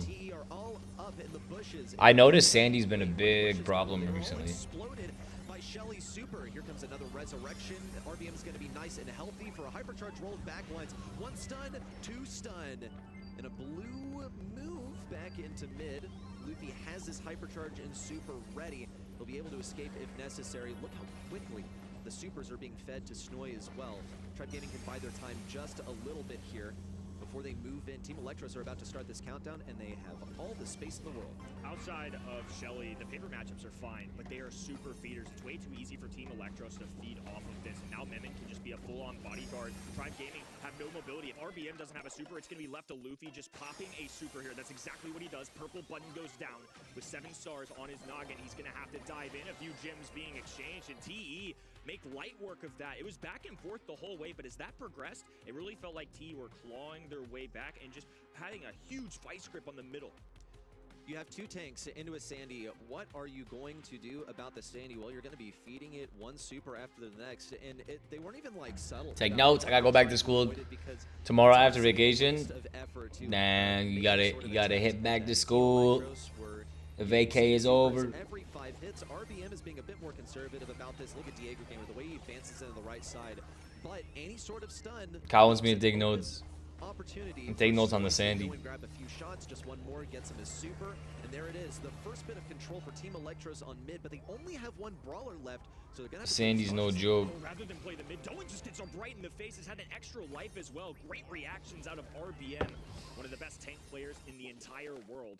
Doing a great job making sure they protect their home side. Now Diego Gamer has the gems in his pocket. I think that's okay for them as well. As long as RBM can stay aggressive. That's all it takes. That one freeze, bro. That one freeze contest the whole center, and they take them anyways. Dominant so far in this game. They're just not Try with good momentum. They need one more gem to pop out. One more gem. Crazy push. Nice, Daryl. They're pushed up. They're going to kill the Shelly. They're going to grab the last gem. They're going to push back. They'll take it. Nice jump. Nice jump. Nice jump with the crow. Will assist Doan in getting forward, gets him that speed, but he doesn't really want to move past RBM, so hastily will Crazy. from RBM, make it 2. Mimin now looking for the stun onto Diego. Did I really just get suspended from rank play on my ult? Yes, I did. The sky from Diego Gamer interrupts the winning streak. Tribe Gaming get their game, and they will stall out the second set. It looked like it was going to be a steamroll for Team Electros, if I'm being honest. Now we've come to a halt. Completely different outcome in game number 2, and I think you saw the exposure. He's not smiling no more. That early on. In the draft, these are unique brawlers, but very targeted. Well, Asian kid looks upset now. It almost feels Looks like real upset. Got exposed for possibly being too cute there. Obviously, they won the first game, but He was just cheesing a second ago. Last game, he was cheesing. This could be over. They require a lot of hard work and great skill to come out of this on top. No, they don't really want to kill Diego Gamer. Oh, Snoy once again just too early. They got to slow down a little bit, and maybe that's mentality from Tribe Gaming. Bring things back to their pace. That was not the intended target. They really wanted to get upon the nearly resurrecting enemy. I'll say it again, trigger happy. Too many times anticipating things too early. As a result, Team Electros only have 1 gem so far. They can get another, just need to be aware of where RBM is. That's the stuff. I like how Ak has his own club, and in that club is only him. I left it. I left my club on my alt account, and I joined the club on my main. Because I'll do Mega Pick on both accounts. So many Doug hypercharges as well as Team Electros' Sandy supers. So I just joined my own club. On the other side takes all the gems. They've been ransacked. Team Electros with a heist, and Mimin But I did, yeah. I was literally the only person in my other club. Gonna have to drop a hypercharge here. RBM skating up the map. All the invisibility, providing coverage for Team Electros. As a buck blast goes down, Luffy dives in. TET. They took it. Gets the elimination, and somehow the kit on double swoosh is a Look, ready? He's gonna cheese again. The little Asian kid, ready? He's gonna be smiling so hard, ear to ear. No, he's not smiling anymore. He's done, bro. He's serious. Yeah, he's locked in. He's done. He's no more smiles for him. That's what he is. He's Asian, he's little, and he's a kid, right? Because you heard in the interview, they like didn't know they were this good. I mean, they knew that they showed up in one match arenas. They know that they'd beaten some top teams. When the top team Where's Frosty? That's a good question. Where is Frosty? We need to roast him right now. And now they're one set off of the grand finals. And we mentioned it before. They have won against Fine before in a match arena. So You know what the saddest part of Brawl Talk? Let me know. What is it? What is it, David? What's the saddest part of the Brawl Talk? Match arenas is something completely different. Scrims as well from an actual monthly final. And They're really about to make me push Prestige. I'm about to push Prestige on Daryl. Daryl's gonna be like Prestige 3 in a week. Piper, Bams, Mortis, Kenji. Honestly, we could just Prestige everyone, right? We could Prestige all 99 of them. And that'll give us what? That'll give us the player card, right? The top player card. I can't wait for pro players around the world to break down what That you weren't on the 100th brawler? I know. It's something that I really I know. haven't seen anywhere, and They're about to rock me, bro. They're about to rock us. for a little bit here, never on my radar. Not When can we reach Masters? and it still made it work despite how scrappy of a set that was. Kyle knows something we don't. Pretty darn happy that they got away with that. Hmm. And I think Kyle's a snake. before you said Team Electros, they grew up with Brawl Stars. He doesn't tell us the secrets. draft era. They never had He doesn't want us there. their hands. And yeah, He likes talking down to us. So he needs to be above us so he can talk down. If we're on the same level as him, then he has to talk even with us. He doesn't want to talk even with us. He wants to be better than us. I know, man. His ego's too much. I can feel it from here. It's making my stomach hurt again. And that's exactly how you win in 2026. When the prime years of your life are spent mashing the buttons and picking the correct brawlers, Best choice. Yes, as the best preparation for competitive Brawl Stars. Let's break down this draft so far, Kenny. You see Team Electros with the first selection of Spike. I believe this is the second time that they've first selected Spike over here. Just saw it a moment ago. And it's the correct selection, I think. Now, I always said noob is better than me. Cap, bruh. Quick Og, eat some kind of chocolate. No chocolate for me, my stomach hurts.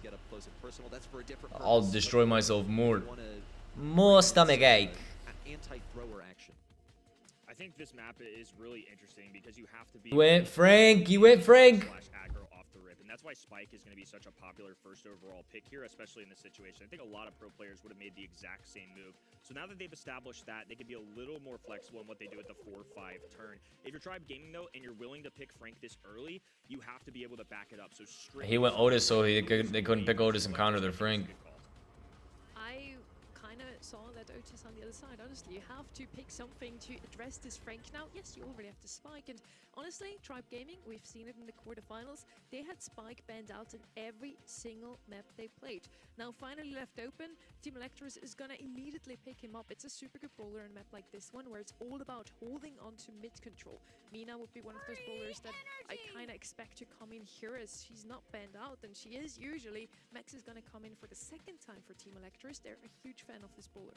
They like it. They love the speed is really the big thing. They like how it can enable a tank, and I think that's what they have in their mind, because look at what they banned. Got rid of that Shelly. That's one of the most popular last picks because it can be countered in a pretty straightforward way if you go with it too early. So the next selection, something that synergizes with Max, you wouldn't just pick it by itself. Also, like, pretty decent for scouting. Absolute Winter. Hi, Winter. How you doing today, bro? What's good, my man? Take this Mo, you can super to the other side. Mo. There's not going to be a Shelly waiting for you on the other end. Mo was one I was kind of looking out for there. I think just the Who's he gonna ability to go? have such a goal-scoring opportunity, and now you're empowered by the super speed. It also does insane damage. I mean, Mo and Spikes are similar shots. Mortis is Ben different and modes, Kenji. but nonetheless, it's just a good overall composition here. So now I think this gives Tribe Gaming something to think about. They can play Otis mid as a flex, but into something like Max, it can be really passive Charlie. to deal with. Spawners seem to be their solution. So Charlie with a cocoon is going to be able to put a screeching halt to max speeds, to Mo's dashing in your face. Charlie it Really is. creative solution. It wasn't at the top of my mind, but I totally see where Tribe Gaming are coming from. I agree. Charlie's definitely a good option here. Can deal with those aggro bowlers on the other side. Kind of was expecting Crow to do just that, but Charlie works well for that too. Tribe now finally needs to. Rigoberto Chavez Jr. What's good, my boy? Hello, hello, hello. What's good, what's good? Why did you sound like Mitt from his smiling friend and you said absolute winter? I don't know. I don't know why I sound the way I sound. I just am who I am, the way I am. Really showing them up here. Look at this. They already have mid control, but it's basically been offered to them. Doan with the Yeah, 54K now. W's. Big W's. Uh-oh. Rockets one in to get a goal for Team This looks bad for Tribe. They're done. 25 seconds. Unbelievable stuff. I mean, They it's look like gassed Tribe out. They look done. monster in Tribe Gaming. Doan on the left-hand They look side beat. was able to engage early. The faster you can charge up that super, the better. And they were very aware Diego Gamer is the one with the cocoon. All they have to do is stop it. Now an opportunity, though. Hypercharge on the right-hand side. A cutoff from the fat splatter, but matched by one of Snoy's. Ooh, he might be feeling dangerous here. Has a super in the back pocket. Now a dive in from Doan. Going for the hypercharge just for the ball. And 64 HP will keep Tribe Gaming alive in this game number 1. Could have gone either way, really. 64 HP. I mean, might as well be 0. Just a coin toss of a difference there. Team Electros now have stormed mid once again. Looked like an overextension there from Diego Gamer. Didn't really expect to be run up on so quickly. He's respawned now, but he has to take the place of a weakened Luffy. On the right side, RBM slowed down, pummeled with even more damage. Does get that withdraw onto RBM. And of course, RBM falls there. Team Electros now assembling once more. Luffy sneaking around with a super on the right side. He's kind of estranged from his team. Needs to connect with Their game style changed. They're trying now. versus Snoy. But Snoy's too wise about this position. Eventually does get pinched. Just didn't really have the support from Memon at mid. RBM attempts to get the kill, but it's no good for now. But finally, it looks like Tribe Gaming might have some positioning here. Nice reset on Frank. But 2v1 situational Electra Spiderling. Now all these walls being torn apart. Nice play, nice play, nice play. Electros can do. Frank just too. The way he pulled behind Charlie to get the heal off was really nice. Allowed him to score that. Purple buttons going down for them immediately. Doan diving in. RBM eliminated. Ball still in Luffy's hands. Kicks it over to the left-hand side, but it will fall into Nice red shot. Diego Gamer staying alive. Crucial, because now this is back in Tribe side. Snoy gets to move forward. He has possession of the bushes and the super. He was only one shot off. Blocks off RBM entirely. About to be a lot more terrain for Team Electros to work with, and not as many walls for Tribe Gaming to hide behind, especially RBM. Here comes the countdown. Only a few seconds till the walls break, and the hypercharge super is out. Snoy has the super, but there's nowhere to really pass it to. Back over to Memon. Oh my goodness, an attempt and a hasty one at that to get it into the goal. It could have if it weren't blocked by Diego Gamer. Now it's possession for Tribe Gaming. Doan has yet another super, but the ball finds itself in the clutches of Diego Gamer. RBM fully distracted by the little rat on the bottom right of his screen. Now Snoy lobbing up shots from the long range.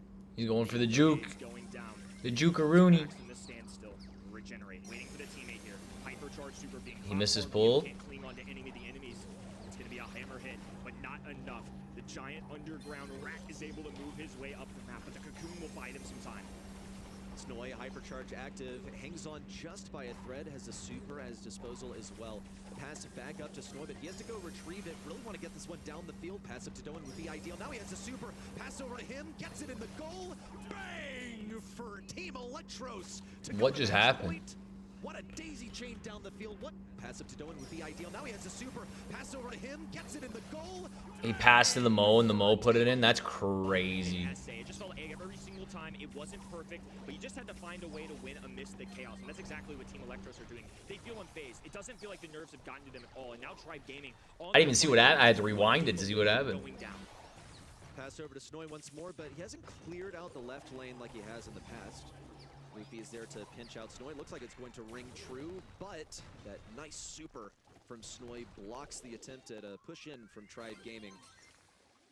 try not to be so. Mo is doing work today, bro. Mo is just in general. Anyone that picks Mo is just. Final versus these new faces in Team Electros. They're waiting for Team Electros to make the first move. They already went in with the speed. They've lost one of their number. They kind of have no choice but to move forward. An attempt at a super really falls flat. Doin is still going to be getting some serious damage onto RBM, but RBM is able to throw this ball away. He's able to keep Team Electros away from the goal. Great punt out of Frank there. Gives Tribe the extra legs to now move forward. Cut off on the left. It's head to head. Snoy stays alive due to the light plant hypercharge here. They're definitely intending. Tribe's done, bro. They're done. Purple button available for Snoy. Dribbling, executing. Now a dive in for They look like they're in trouble. Mo missed his hyper. As well. Light plant there to keep Snoy afloat. A little bit of body blocking there. This could be a cheeky attempt at a goal. Instead, though, it's going to be Memon trying to punch one through. Luffy on the line, trying to stop it. Bouncing up and down as RBM will finally cling to it and dump it on this right-hand side. RBM, where does he really have to go? Doesn't want to feed the super to Doan because he knows that that could be a super. On the left side, Snoy blocks the mute from Luffy. That's a huge move, total waste of a super. And look how low Tribe Gaming are. RBM, of course, is in possession of the ball. If they can just get it away from him, that would be their ticket to a goal. That doesn't ring true for now. Team Electros are gradually falling back at mid. Memon on his last bit of HP. Doan makes a huge breakaway forward, but Memon still cannot get this ball over to him. Broken walls do not spell victory here for Tribe Gaming. A shot from midfield could secure it for Team Electros. The Mo pick really showing why it had some value. Yeah, he's really not messing with that Mo, bro. He destroyed his whole spawn just to kill him. Fully executing defenses. Overtime starts to collapse on them. Tribe Gaming have the numbers now down to a. He's gotta break that one too. Nice. And Luffy punches one in with 5 seconds to go. Even with a max super, not enough time for Team Electros to respond. NA's Giants still remain. They've finally been interrupted for a moment. They'll have to take a breath and consider what went wrong. Team Electros. They do not want to lose, eh? Up until this point. Of course, a whole lot of questions surrounding them and what level they're really playing at. Doesn't seem like they're really phased. No reaction change for pretty much the entire match so far. Just sitting down, playing Brawl Stars like any other day. Pretend it's just a Saturday morning. Look up on YouTube, Palm from Smiling Friend Existed. Have to wonder whether they're feeling the pressure just yet, because it doesn't really look like they are. It's going to be a snag onto Doin. Excellently aimed super from RBM. Tribe Gaming moving up the field, unlike how they've played in the previous games. RBM, ooh, I feel like maybe have an opportunity. No, they're patient. Oh, that is devastating, but it's a mistake. They get too greedy. RBM now has to punch this one up. It's an ugly pass over. Diego Gamer still punches it through. A little cheeky, though. I think they knew they had the goal, but one missed pass could have been devastating. That could have cost them for sure. Yeah, not pretty. Team Electros totally could have recovered this that. Is Pim. Expected such mistakes from Tribe Gaming. Diego Gamer's trying to make a solo play. Looks like it's going to work out. That's a cocoon over to the right side, and no one to defend. Smiling Pim. Smiling friends, Pim's family. The streak of Team Electros has been ground to a halt. They won 5 sets in a row. There's a lot of them. There's a lot of Pims. This is officially a fight. This pink guy named Pim? In the mouth, so at least they're looking a little more alive. Can't just go on autopilot anymore. This is a huge thing in sports psychology in general. A lot of pro athletes, especially ones in basketball or in sports with series to win a championship, similar to our monthly final structure, winning the last one is often seen as the hardest. And this is the first time Team Electros really have had that pressure on them. They're facing against Tribe Gaming. The roster of last year that was dominating this region, it felt like every single month, all grand finals for them. It would be abnormal. It would be insane if in the opener of 2026, Tribe Gaming. Good, Hugo. Stop. I'm sure Team Electros feel that. Yeah, I was watching esports. I was gonna play after. Tribe Gaming have given themselves a chance. But it's taking a while, obviously. We're still in the semifinals. I'm probably gonna eat in like 10 minutes. So what I'll do is I'll probably eat, keep this running, come back, play some ranked for a little bit and hop off. Yeah, doing something against it. RBM, star player before already, now looking barely strong on that Frank as well. But yeah, on the other side, I don't see NA player usually with this movement. And we finally have no 3-0. We finally have a match in our hands already. I'm gonna enjoy my popcorn over here. I'm ready for the next set. I'm ready to get on with set 4 as well, because I've been waiting to see this win streak be interrupted. I really thought it could be ended quickly. We were looking at a match point also. Really, really scary there. Maybe a new era could have come in for Team Electric. Yeah, you just take that off. No, you do your thing. We'll do the hard work. Yeah. Fair enough. I'm excited for this too, though. This is the first time we're going to see Team Electros really tested today. I just see a lot of them. I see smiling friends, but it's just Pim screaming. I see Pim yelling excitedly. Smiling friends. I'm curious to see how Tribe Gaming also respond to this, because they're the veterans. They're the ones that faced some devastating results last year. Can they overcome the mental hurdle? If that's something that they prove in this opening month, it could set up and change the entire outcome of the future, especially this first split. Finally have a set 4 on our Which one? The one of him just screaming, or the compilation? Can they make it a reverse sweep? Pim's yelling excitedly compilation. Heads. The vote on the website probably also swaying towards Tribe Gaming here. Only Kenny and me, we believe in this young roster. I really feel like, yeah, we haven't seen something like this in quite some time. It does remind of Guesty, but I don't want to make too many comparisons here. They're their own team. There's actually 3 new players on this roster, and they're looking so strong. Great movement, super. Let's see what Pim's is about, And even Tribe Mr. is David. struggling. Once more, Tribe hasn't dropped a single set this Charlie, month, I love except helping this kids. I love kids, Charlie. I love I'm kids. still waiting on Team Electros to really prove that That's crazy. beat Tribe Gaming before I put them as one of the front runners in North America. I'll say whoever wins this semifinal, I predict will win the entire monthly final. So if that's Team Electros, I'm riding with Team Electros just because I think they've had such a difficult side of the bracket. I would weight the upper side of today's monthly final bracket above the bottom side. And Team Electros, this is really a trial by fire for them. So far, they've been, doing pretty well. Tribe Gaming so far in this match, they're water also. Who is Pim, David? How do you even find this Pim? They continue like it. Maybe this is still a reverse sweep. We have Rico and Spike come in here, no surprises. Once more, Spike not banned out, immediately picked up. Both of those teams really valued this brawler. Is that what Ox sounds like this guy? Spice up the office with these funny decorations. That sounds marvelous. A Christmas adventure. A Christmas adventure. Classic. Those 2 brawlers could definitely still come in. Standard bans on this map throughout monthly qualifiers for North America are usually Pierce, Ray, and Rico, but it's really shifted. I think teams feeling a little more comfortable about dealing with Rico. I think that's why you're going to see some of those bans coming in from the right-hand side. I think Snowy and his teammates fully intended. Pim is crazy, bro. That's why you're going to see Sprout, brawler that typically is a thrower, is going to do well into Rico proc. He's so ecstatic about everything. Like, he's so excited. This is something that Tribe fully anticipated, and nonetheless, Team Electros was still fully comfortable clicking. Next selection on the side of Team Electros, they do have to be concerned about any sort of wall break. Gray is still a totally viable option. You are able to play around this. Rico can sit in Nature. going to get pulled easily, but he really wanted this Rico pick because I'm gonna start talking like this guy. An actual F-tier brawler. I'm gonna become Pim. But it's one of the best ways to deal with Rico hard stop. They're also considering the possibility of a tick last election, but look how hard they're playing around these walls. They've gone with 2 brawlers that depend so much on these walls. Both I'm gonna become him. and Rico need those walls to survive. So how do they enable the Ollie? Byron's a viable selection if they just want to keep someone on life support, get a solid lane out here. I'm gonna become him. Byron, yeah, it just makes Ollie. sense, basically keep that Ollie alive.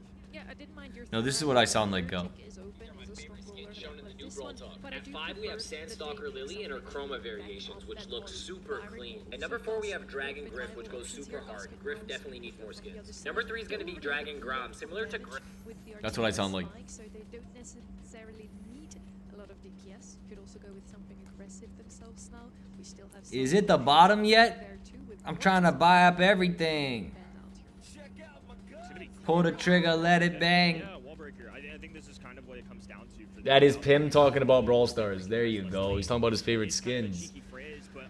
Now you're getting it. My favorite skin is the Frank one. You like the Frank one, huh, Hugo? That one weirds me out. But it's definitely unorthodox. Stands out quite a bit. Pretty in your face. Frank in the tutu. Everyone loves that skin, Kyle. You see what they did to? Do you see what they did to the young generation? I'm just joking. This be a reverse sweep in progress. If you like the skin, you like the skin. You know what I'm saying? That's why there's different skins for different peoples. These typical first place players in North America. It stands out though. That Frank skin is boom. Big old Frank in a nice little dress. You can't miss him. Is it the bottom yet? Imagine Frank right here in the NA finals in a dress, rocking them. It'd be hilarious. Would be able to fire a super down there, pretty much exterminate anything is sitting with. Kyle's waiting for that skin. He's been waiting. Over towards the left side, Diego Gamer has just so much territory upon which to reign. Meanwhile, on the right side, however, Snoy has been dominating this. No, the trunk skin looks really cool. I like the trunk skin a lot. It's probably like one of the coolest looking ones in my opinion. Trunk doesn't have any skins, so like that's a really nice like start. You know what I'm saying? Super, and as a result, Memon gets a few extra tags with the bouncy bullets. Guess who's got a hypercharge waiting for round number 2? Not only do Team Electros take the It's time for an adventure! When they asked people in the competitive scene about what they think of these players on Team Electros, they said they just don't make mistakes. You have to best them in the draft, and right now Team Electros have actually made quite a big mistake whiffing that Rico super. RBM can't get close enough to Memon to use his super. An adventure! However, Luffy looks for the kill. Is a little bit hairy. Doin at mid will get the jump on Diego Gamer. Luffy on the top side strafes properly. It's a 1v1 between Doin and Luffy, but I think we know how this one goes. This is going to be a dance of Doin just trying to recharge and time this right, because he doesn't want to leave Luffy with too much space. He's not allowing him to regain health points, and now Doin going to be pressing against this L-shaped wall on the top-hand side. Colt forced away in the closed space, not where he is going to thrive. In this one-on-one interaction, Luffy has been tasked with an awful lot. So tense. Doin, a player that I've heard is the most skilled on the team. The same goes for Luffy, one of the core players. Really needs this damage, but Doin's just playing with his food. Gets a hypnosis. How long He got. Man, he had that for several seconds, just playing with his food. Not revealing when he was going to click it either. A little mind game going down, and now a match point for the young roster. North America has been dominated. They should have just lost the last game and made this easier. Teams outside of, at the time, Bobby's roster, now KDS. Every other time, it was this roster in the grand finals. And already in 2026, they're in danger of losing that spot. That is a wild thing. That is a huge, monumental shift potentially in this region unfolding before our very eyes. It's match point for Team Electros. One game to win it. And they did it in the last one in such an incredible fashion. 2 rounds. And that's gonna be the first kill. Nice take right there by the Colt. Got.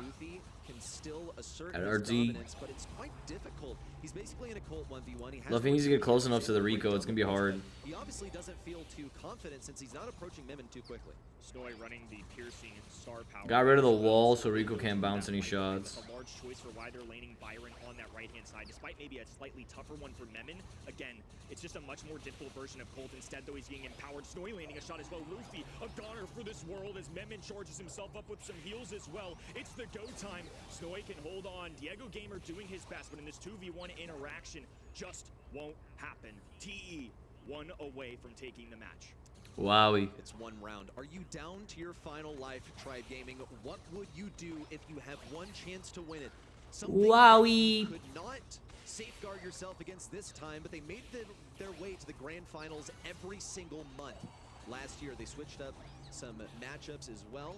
RBN going heavy on this left side, but they're fighting mostly 1v1s, and I think that's where things really fall apart for Tribe Gaming, as they're not playing as a team. Walls go down, but the 6-shooter won't connect with a single member of TE. It's Snoy moving to win up this map as Memon gets charged up. A hypercharge going down. No contact there, but Tribe Gaming forced down to the shallow side of their spawn. It's going to be shots still incoming as they rotate on the left-hand side. Diego Gamer using the life plant. Snoy from the distance, trying to rely on these shots, and now a hypercharge for Diego Gamer. He knows they have to make something happen here. All of a sudden, floor has been spaced out for TE. Search it up, please. It's very funny. I'll watch more Pip in a second. Let me see how this game goes here. I'm actually like locked into this. They're done, bro. They're so done. It's over. Gone. Now the Asian kid has to be cheesing, bro. Now he has to be he has to be happy. If he's not smiling, I don't know. Temperatures increased in North America. NA's new hotness, turns out, is a cut above the rest. The future is now in 2026. You're seeing it around the world. And these rookie sensations, Snoy, been around for a little bit, played in some qualifiers even, but waited, was patient, wanted to get the right teammates in place. And now it seems like he's got a trio worth taking the top of North America. Is this the future of North America? We said the same last year about Tribe Gaming, where they repeatedly made it to the grand finals, took #1 4 out of the 6 months. And now we have seen them bested in just the first competition of the year, and seem to be even stronger now that they had Diego Gamer, strictly stronger now that they were aligned on objectives and training regimens. Tribe Gaming looked phenomenal today. In the quarterfinals, a 3-0 sweep in the qualifiers as well. But nobody can beat Team Electros today. I go with you, Reddy. You said before, whoever wins this semi-final is probably gonna win it all. And as I mentioned, I had Team Electros in my website predictions already put down at the grand final winners of today. So far, so good for my chances to get that icon, that profile picture. But yeah, Wowie. Set once more. Luffy had a great showing, but overall, Tribe just could not even survive. I think that's what they call aura farming these days, by the way. They got. Just waiting out with a super. I'm not going to even pretend like I mean, I know what it is, but I'm not going to act like I have any potential to ever do that myself. TE have passed the eye test for me. Now they have the results to back it up. I've been unwavering. TE were my preseason pick to be #1 in this region, and I also had them winning here today. They've already shown They got. Even against a team like Tribe Gaming, showing their full potential. Now, obviously, it's a long year. They still have to take care of business in the grand finals. The other teams, very Noob's back, and I'm about to run away myself. on the opening month. NA has to be on watch. Incredibly dangerous. I'm about to go pray and eat. I asked you at the beginning of the show today. You gave us a I'll keep the stream running, but I'm gonna go pray and eat. And you said it's gonna be super close today. We're gonna have so many nice matches. Okay. Okay, well, I'm as disappointed as you. I wanted to see this go longer. This is my home region. I wanted to see North America do well, but hey, guess what? We've been given an incredible storyline. Can you believe it? Well, I know you can believe it. You had them at #1, Kenny, but Team Electros in the grand finals is going to be an electric match, no doubt. KDS versus STMN sitting Got STMN and KDS up. Super close one here. I hope. Super close, I say that, and then you look at this bracket. You know what to do, Pip. All 4 of the quarterfinals. Now, finally, we had some signs of life also from the loser team here. Is that what I do? And I say loser team, and I look at the name, and it's Tribe Gaming, Kenny. I still can't believe it. I still think Tribe Gaming have a bright year ahead of them, but I do think the fact that they take a little adversity early might be good for them, because I think if they can come back in future months and ride the momentum of some semifinals, some grand finals, it'll only be for the better. Unfortunately, North America let Team Electros loose. The fact that they weren't stopped earlier on, now they're young, they're confident, they're flexing the skills with kits on double swoosh. These guys are unstoppable. And we get Pedro back. Pedro now in our next match with KDS playing again versus Stamina. 2 teams that have 3 experienced players, so for once we can't really create a rookie story out of that, but it's super hard to predict because we had 3 O's in the quarterfinals from both of those teams. Who do you think is going to win? I'm gonna go Boach this time for Stamina. I think they are playing really good. They prove that they are. I want to say this. I don't want to say the Stamina Force because that's saying a lot, right? But on the other hand, we have Bobby and Sunstein really experienced. I think it's gonna come everything about the draft. Sorry, I'm paying attention to something. My bad.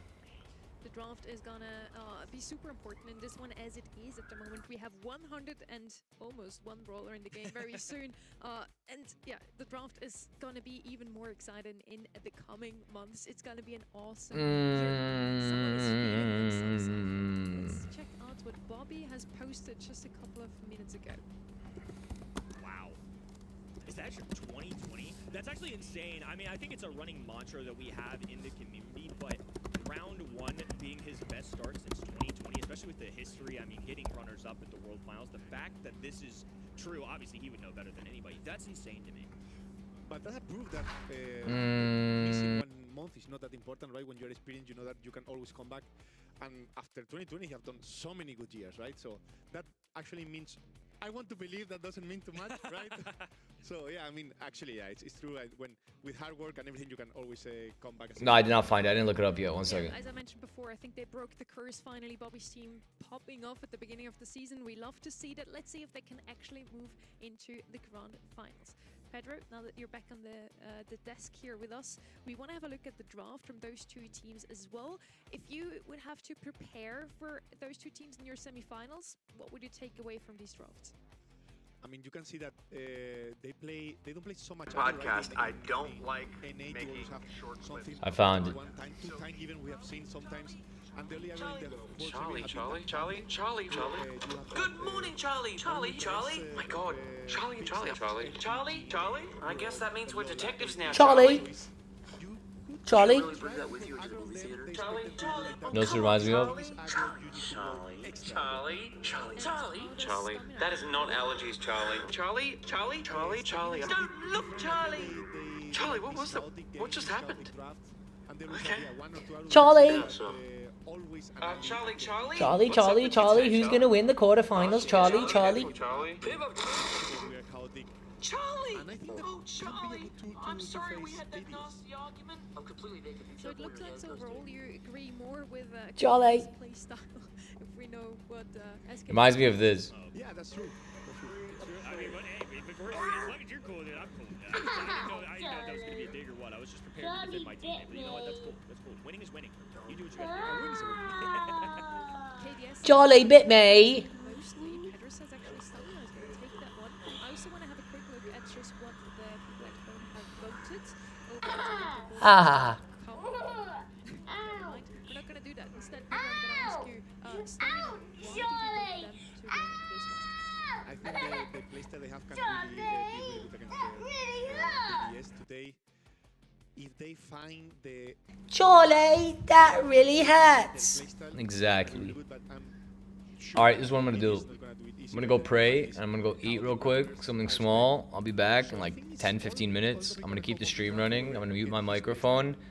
So I'm not here. I'm AFK at the moment, okay? Please give us another 3-0. Um, Brawl Stars today. We're gonna head into our semifinal number 2. Let's hope it's not a 3-0. Here. I'm gonna pin this message.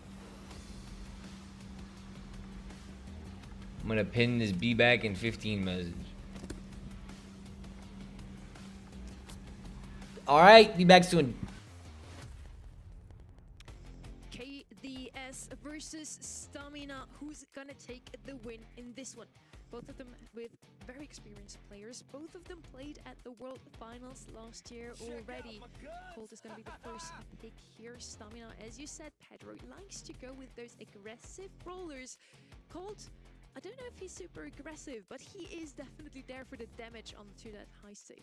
He's not the most aggressive, but we saw that before, right? If call is open, you need to pick it. It's super flex. You can win the lane. You can do a lot of damage. You can even defend long range also. So I think Cold is those picks that maybe are not the best. That for me is, but not everyone can agree with me. But if it's open, you need to pick it in these kind of maps. Now I'm curious where the damage dealers come in, because obviously Colt's gone. Petty, not necessarily what I was expecting. Melody was, though. Melody, one of those brawlers that I think you have to give yourself a little high save damage to match what Colt is outputting. It's a brawler that's just solely focused on charging to the other end, using those musical notes and revolving them around the high save.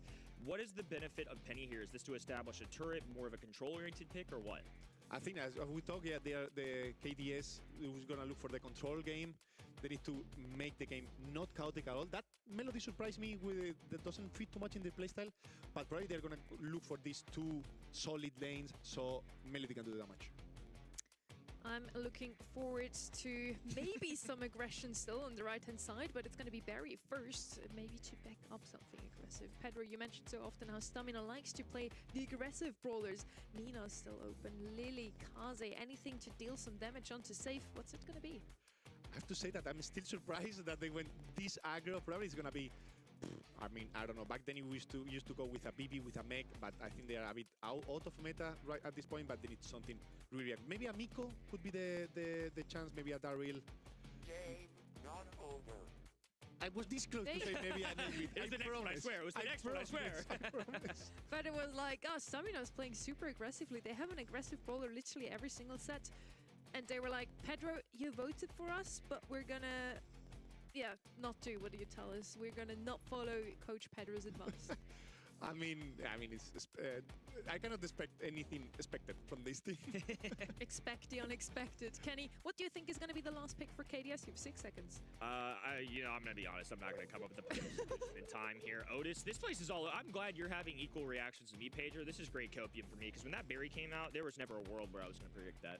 I have to say, in stats say that the most trained brawler from KDS is Melody, the second one is Penny, and the third one is Otis. Okay, and Stamina have to know that, right? So this is either the ultimate way to combat that team, or they're just that confident in their individual strategy to allow that to go through.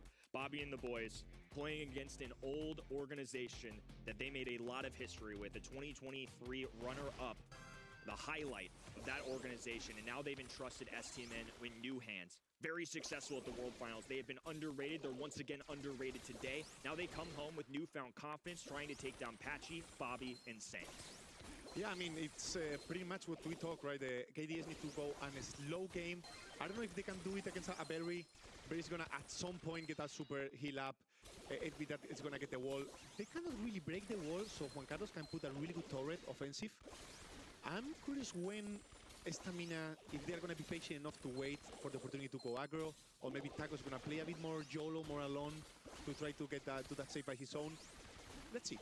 Taco's currently gunning down Sans, has been a real presence on this right-hand side and will immediately tear open those walls. So that's something to look out for. Now there's no room for a penny turret there specifically. 8-Bit can't use it on his own side, but something to watch out for. He will try and attempt to use it on either that wall, or if they want to get on offense, the little square-shaped one in the middle with the lollipops is what he's going to be aiming at. Yeah, probably Juan Carlos is going to put, first of all, this defensive turret, then maybe a bit more higher. I'll probably, if the game is frozen, as we can see at this point, they're going to wait 1 minute and 20 left and then do the last push.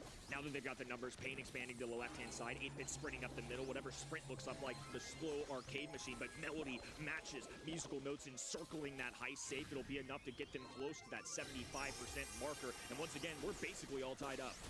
Yeah, they got the kill on, I think it was on Bobby, and they wanted to go aggro. I don't know if it's worth it, because when you go aggro, you are going to feed the Melody, and if the Melody gets to your safe, it's going to do just one shield by his own.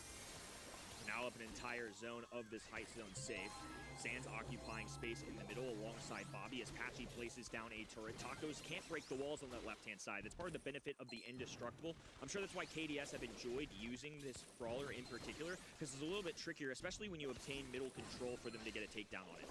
Yeah, they need to swap lanes as soon as possible. Stamina, right? They need the Berry on the Penny lane. Now it's going to come a lot of damage. Sansa is still full HP, 3 nodes on, and if he manages to survive a bit, he's going to do insane amount of damage on safe. Oh, and a nice takedown on Colt. Pain still hasn't been able to really focus down that penny turret. In fact, that ice cream splatter just short of the mark, so 6,800 still remaining. STMN have to be the final ones to strike. With 10 seconds on the clock, they do have a very hypercharge. Juan Carlos there to back him up. Oh, what a takedown just in the nick of time. This could have saved KDS's game. Now Sans can sprint up the middle of this map, encircling that heist safe with a lot of noise. Beautifully done by KDS. That one kill made all the difference. Yeah, that was all about that kill. Maybe he was a bit low to go. Maybe he should have healed up 1 or 2 ticks with his ice cream and then go. But I guess he understood that he has run out of time, so he had to go. And there was a really good kill from KDS to get the win. Feels like a very even match. And this Berry pick making a little more sense now. Now that I see a penny turret down on the map, as you pointed out, Berry has to be laning that. So look what they do. Pain are actually immediately going to that left-hand side, because if they do establish a penny turret, he can just throw down a few ice cream cones, immediately take that down. So Penny is significantly less valuable. Her turret is the best part about her. Yeah, I think they need to chill a bit more. Stamina and KDS. KDS too, actually. If they come, Sans will feed. So if they don't, I think Patchy will. Maybe they trust that Patchy will do some damage on the safe with the turret. But I think it's easier for Stamina to wait a bit. A little patience, but now that they've got a lot of damage, KDS being stuffed in spawn. Juan Carlos a little over-aggressive, so now the numbers sway towards KDS. Penny turret on the ground, but as we're seeing here, Berry, just a couple shots. We'll get a little bit of incendiary damage from the Penny turret. Now a Salty Barrel going down for a little extra protection. Sans trying to pop a shield of his own. We'll get a lot of value out of this interaction. So close, but not quite 75%. Yeah, I mean, I think Stamina is just not being patient at all. And Patchy is, especially Patchy is punishing a lot that aggression, right? Not only that he's making out of space, but he's kind of doing some damage on the save, getting some kills, and it's looking really good for the KDS at this point. But now Payne just sprinting down this left-hand lane. Patchy forced to back away with low health points, and Bobby receiving a lot of heavy fire. Otis is a defensive brawler, can be a flexible lane, but into something like an 8-bit in a Colt just won't match. Yeah, I mean, Sans just need to wait for the opportunity to jump in. Payne is doing a lot of damage on the save, making a lot of time. I don't know if they're going to be able to take him out. Sans wait all the super on Payne. He got a new one. He's going to go later, but one shield and a few percentage of difference. That few percentage is going to be really important. Now, Stamina just is setting up the defending, and they just need to try to hold for 35 seconds. KDS trying to erase this large lead coming out of STMN, and now it is equally matched. Sans getting whatever extra bonus points he can. Bobby there for backup. Fat splatter hits the ground. One Carlos. Oh, double tap there. Patchy gets a hypercharge on the ground, and Payne has to multitask. He has to choose this heist turret, or he has to go for the enemy brawlers. He's prioritizing the turret. That allows KDS to take the middle. Thankfully for them, STMN have grabbed some kills. Red roster has to pour on this heist safe. Otherwise, it's going to be a KDS round, 24%, so KDS have expanded. Watch out for a super coming out of Sans. It is just enough to take down to the other end. Once again, KDS with some beautiful heist map and a lot of math going down there. Those little interactions really start to add up. Yeah, I think KDS control played really good every stage of the game, right? When the game was controlled, they were freezing really good. When the game was chaotic, that Melody was doing the move. And yeah, I think Stamina didn't know where his job was on the game too much. They tried their playstyle and didn't work. They tried over and over. I think they should have realized that feeding Sans was not the best. Even if you need to stay 2 minutes and 20 seconds not doing anything and then you go the last 10 was going to be worth it. That, yeah, they couldn't. So Penny Turret doing a really good job. Today, Patchy's really stood out to me for this team. I feel like he's hitting a lot of shots just in general. That was something I noticed in match number 1. And in this case, you talked about it in the beginning, but they got the 3 brawlers they've played the most. Especially in hindsight, do you really feel like STMM were just confident in their strategy, or do you think this was their solution to try and take down the KDS draft? I think they were just confident to the playstyle. Also, when in this meta, these 3 brawlers are not 3 that you can really target ban, so you can't really waste your bans on them. So they just try to find a solution. Right. Good keyword. And that's a topic we always like to bring back as well. Sometimes comfort picks are better than the meta picks. I mean, on the left-hand side, we don't have any buffy brawlers. We don't have any of those brawlers that have showed up a lot of times, maybe Otis, in the general meta. But for those guys, those are just the brawlers that they love to play. And I feel like, Kenny, that's something we've seen last year from KDS, or this roster playing for a different org last year as well. We see them pick those Jeans, Pipers, just brawlers that they are generally good at.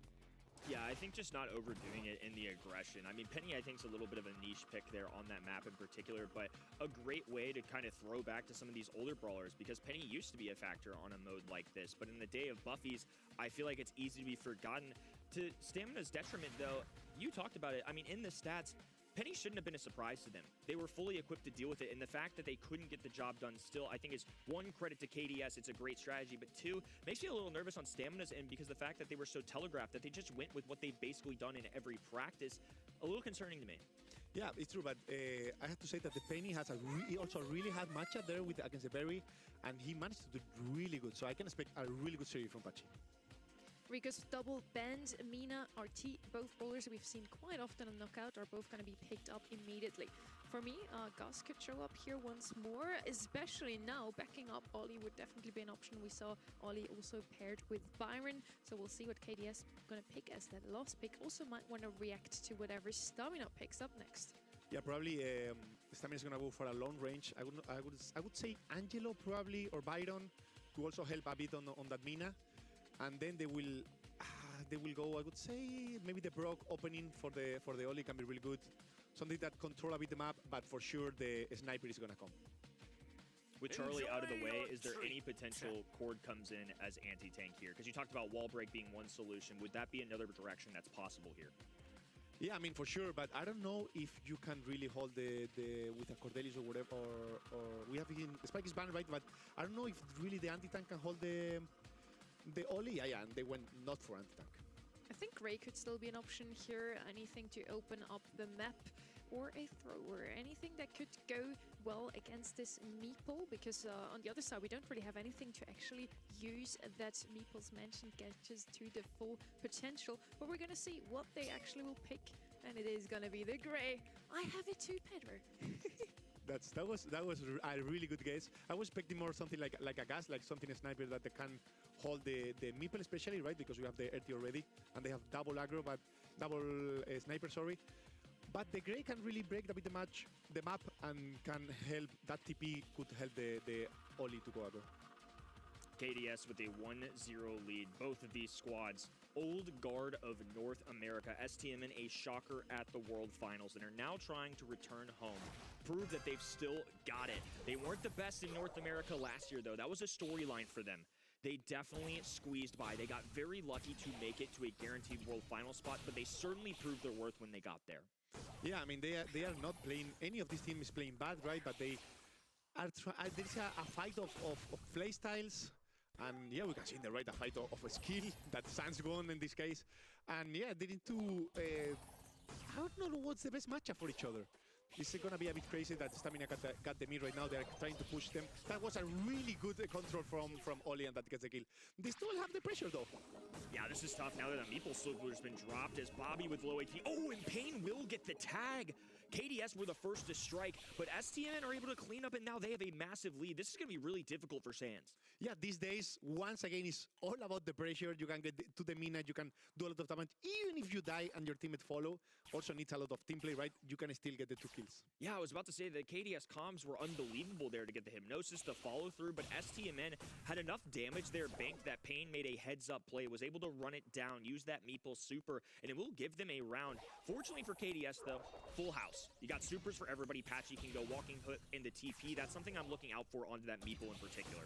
Yeah, but meeple is not playing the box, he's playing probably stun, so it's dangerous to jump on him. Also, he has that the stun that the problem is that he needs the stun for 2 different brawlers, right? You need to stun the Grey on TP, and you need to stun the Ali super. So, oh, that was a great hook. Nice tap, but this time Mino will escape. Heals coming out from Byron. STMN clustered on that top right-hand side. This seems like a good opportunity to use that meeple super, because otherwise they weren't going to be able to shoot around these walls. This would be KDS buying time with the clock, the fog starting close in, so now at least Stamina aren't backed up against their spawn side. Yeah, I don't know how Patchy has already full setup, has already the hypercharge and the super, and probably he has the hook already back, and he's gonna TP on the Byron, and it's gonna be an easy kill. Oh, and now another one as well. Gets the walking cane, breaks that wall. Pain low HP. A gadget out of Tacos, because why not? Just trying to charge up some utility successfully does. Now a little more dangerous. One tap away, just a sliver of HP. Bobby just needs to make one tag. Sans will be there for extra protection, and just gonna hug onto this wall. The green fog will slowly close in, and KDS have evened it out. Yeah, I mean, have been really close both games. Anyone can bring this home. I think it's a bit easier for KDS, right? Is Sans just make a mark on someone. Patchy just need to TP in and get the kill, or probably on any of them. Maybe not the Mina with the shield, but now STMN is gonna beat more aggro. Just off the mark there from Patchy. This time he is going to be missing as Pain marches down this left hand in. Bobby with the super available. The hypnosis, the biggest factor, as Tacos activates the triple king, cleans up, grabs a kill. Now Pain with the purple button as well. Patchy just has to use the teleport to escape. They left Juan Carlos all alone though. The super though. Juan Carlos gets the dub. Stamina take care of the rest. Beautiful game there. What execution. Yeah, that was I can see a lot of team play from Stamina, right?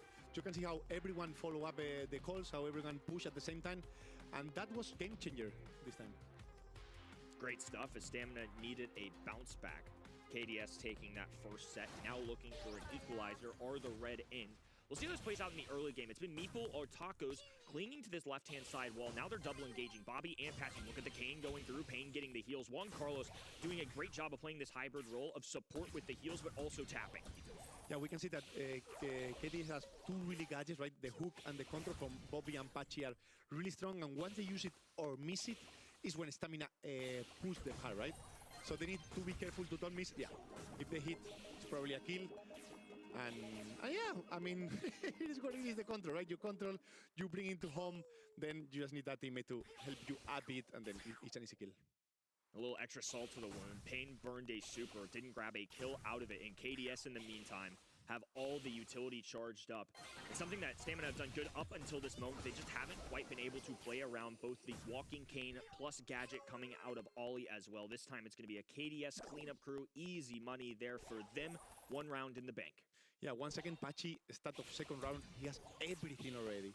I don't know what is he doing to feed too much, but Mina should not be the one feeding because, I don't know, like, it's too much. He's just doing really good. He's all over the place, hitting everyone and getting feed, and it's really good for his team. Tacos has a Hurricane charged up, Apache going for a Walking Cane, just a little outside of stretching distances. Now Tacos expanding down this left-hand side. Pain gonna be the control brawler in the mid, and Juan Carlos there with a super. Can dump heals at a moment's notice. Waiting for that purple button pop from Patchy. Sands spacing the floor alongside his teammates. They have to keep an eye on Bobby, though. I imagine a Hurricane's coming out here. That's exactly what happens. No heals available for him, though. Instead, it's Pain charging up. Patchy nose diving at Juan Carlos. Gets a trade. Sands with a tap as well. 1v1 interaction. Mina with a Hurricane, but Sands charging up. Who should be favored in this situation? If it came to really late, Sans maybe have the favor. He has also a TP close that's gonna give him a bit of shield. Also, the shield of Mina is not gonna defend anything from the super of Sans, right? Now a windmill going down, just out of caution. Now a kick into the air. Sands doing his best, but an immediate shutdown. That looked like a hypercharge, right? Yeah. Looked like they cashed in there just to ensure they got the round. Yeah, he didn't want to miss this opportunity, right? Especially if he lose the round, they lose this game, and he wanted to secure it for sure. Sands all alone on this right-hand side. Bobby staying closer to his teammates here. Up and down, waiting for any opportunity to strike. Stamina have done a good job of not isolating themselves. They don't want to be alone because otherwise it's a Walking Cane or Hypnotize combo. This time, though, it's Pain caught lacking. Once again, though, Juan Carlos immediately responds with the heals. Pain has a complete chance of staying alive in that moment. Now Pachi have super, Sans have hypercharge. It's really easy for KDS to get a kill. He just need to get the mark. Pachi close enough to TP and it's a kill, right? Oh, but this hypercharge is so frustrating to deal with. Hello. Is a trade, though. Hypercharge I'm back. as well. I'm back. I'm back. I'm back. On top of that, he's What's good, Alex? How you doing, bro? Alex pulled up at the same exact time I pulled up. It's crazy. I went away for like 15-20 minutes. I had to go eat, pray. What's going on here? Yeah, that was a really good cover by Tacos, right? He saw his teammate on danger and he wasted everything literally to defend him. He got the kill and just gave up and was a game for a set for Stamina. Chaotic agents to save. They didn't finish their round of 3 games, huh? Nothing much, Alex. Another day, bro. Just watching the how they play the game. It feels like we've got two watching the championship it's really cool to watch for NA. We've got finally what feels like an even match on our hands for this. Gonna push some ranked after. We'll see how it goes here. Yeah, I mean we're tired of the 3-0, right? So yeah, having this is always good for us, for the audience, and yeah, what can we say? As we said before, we want to see as many sets as we can possibly see. Who won this? KDS? This one is even closer than what we just seen from Tribe Gaming versus Team Electros. So as you said rightfully, Kenny, we finally got a game on our hands. And what a game it was. Also in this set, we see some highlights once more. Bobby had some great plays here with the Ollie Tacos. Yo, yo, yo, yo, yo. Welcome back, David. Brawlers stuck out the most. I have 1 a.m. right now. I should be asleep over 2 hours, but who cares? Yeah, it's late night for you, huh? My European peoples. It's late night, baby. It's late night for y'all. Really, the only separator was those last couple of rounds where Tacos just pushes them over the edge. In a game mode like this, I felt like it was really interesting to see that Meeple pick because it's something in the East Asian influence that I kind of conditioned my brain to see. Is sometimes they go in there with the Cordelias on some crazy pulls. We saw that last weekend. North America do not stray from the normal course of action, though. I actually think that Meeple Rage Quit, the gadget that stuns you, was a really good idea. Yeah, I mean, it's really good to see how these teams play really good together, right? You can see the synergy, you can see how everyone follow up. I could see that especially on Stamina, and I'm really impressed for Pachi skill. He's showing a really good level, individual, really good micro. You hate sleep? Yeah, I feel you. It's FOMO. You have the fear of missing out. You want to stay up. Miss nothing. Sleep is boring, you know what I'm saying? I feel you. I'm the same way. Press myself in my sleep. Did my TikTok stream end? I'm very curious. With Crow out of the way, I think Otis is the next best choice here. Might even be better, honestly. Otis is just super good into any tank, so definitely a solid. No, it did not. Really covers the area. And all right. You see that mid control. Pin on punt. Yeah, is that mid control basically already? Yeah, I mean, probably we're gonna see that spike. We're going hard. Can we play or are we going on an adventure? It's already good. So they will need to find this Poco is Adventure. Grant them to keep the mid because Mina is really good at granting that dash and they put the shield, but you need something to come next on your back to keep the control. All right, David. Yeah, we can play. Here, I'm gonna do this. I'm gonna keep the game up. I'm gonna keep their game up. But I'm gonna open Brawl Stars on my other phone. I'll play with you. Not sure it's going to come in here necessarily for KDS, but especially Jump in. I'm on my ult account. It does allow STMN a little more access to that. Still plenty of anti-tank options though, so I think this is going to be a lot of contrasting ideas from both sides. That's a very control-oriented composition. If I've ever So my friends did something really funny. We picked 9 Charlies and invented random people into the lobby. Just decided to bully them. You start the game with 9 Charlies is crazy. Poor guys, bro. That's like, it's torture. It's straight torture. Also, by the way, read club chat. I can't watch the stream and play. Okay, that's fine. Also, Brawler we've seen quite often on Brawl today because he's again one of those flex brawlers. Yeah, it's really flex, and also it's already a goal condition. Really important. Rule, we play the normal showdown for fun, but it wasn't fun for them. Yeah, they think they're joining up in a showdown game. They start the game and it's just Charlie attack. Charlie! That really hurts. Building in Brawl Ball especially, you need those goal scorers, and I think having Mo as a little flex option there is nice. Buster, one that I definitely didn't expect. Any intuition here, any gut reaction to that? I mean, I'm loving it because, yeah, we can see completely different approach to the same map. Gem grab at the double swoosh. And we are going to see so really good synergy, right? Once Mo has the super, Buster is going to come behind. If Otis is able to mute someone long range, Mo is going to jump. And in the other side, we have KDS, full traditional. We have this Meg and Spike. Mina, obviously, is a new brawler, but this is still that kind of playstyle where make just space for others just to hold them up. And once again, that's something we see so often. Turned around, it's my pick. I'm gonna get banned. Okay. With the good old proven Spike and Meg here, and then maybe in the past it was Immortus. He's banned out though, so now they're gonna go with Mina, another one of those bowlers that can I'm gonna go Bow. Aggressively, easily, and can get out of danger. So even though they don't I'll go Bow. in their cup, it's actually well rounded. Yeah, I mean, sure. Did they draft their next game? Who is able to win this playstyle matchup? But I'm gonna go with Stamina. They're 1-1. Much more tools, they have more chances to go, die, and They played 2 games. They won 1 each. Buster, a really unique option here, but one at a professional level. It's always to some degree, it feels like a round. I just didn't expect to see him on something like a Wowie. Bobby going to be pioneering this Meg pick. Sands, the aggressive brawler on the left-hand side. Tacos gets a takedown. Now with a reflective shield, will back those boots off. Sands just going to have to retreat. Yeah, obviously, KDS is going to have much more tools to keep the mid, but this is not about Hudson, right? It's not about controlling the mid, it's about making goals. Stamina is going to defend really good, so they just need one chance to go aggro to get the goal and then suffer the rest of the game. They sent Tacos straight at Sands. Why am I lagging? Now Payne can toss this ball over, and he's going to follow it as well. Grabs it, but dishes it out immediately. A little bit of fumbling there as now Sands is able to grab it completely. They moved it over to the left-hand side. I don't even know where I'm taking damage from lagging so bad. It's just immediately gone to the blue side.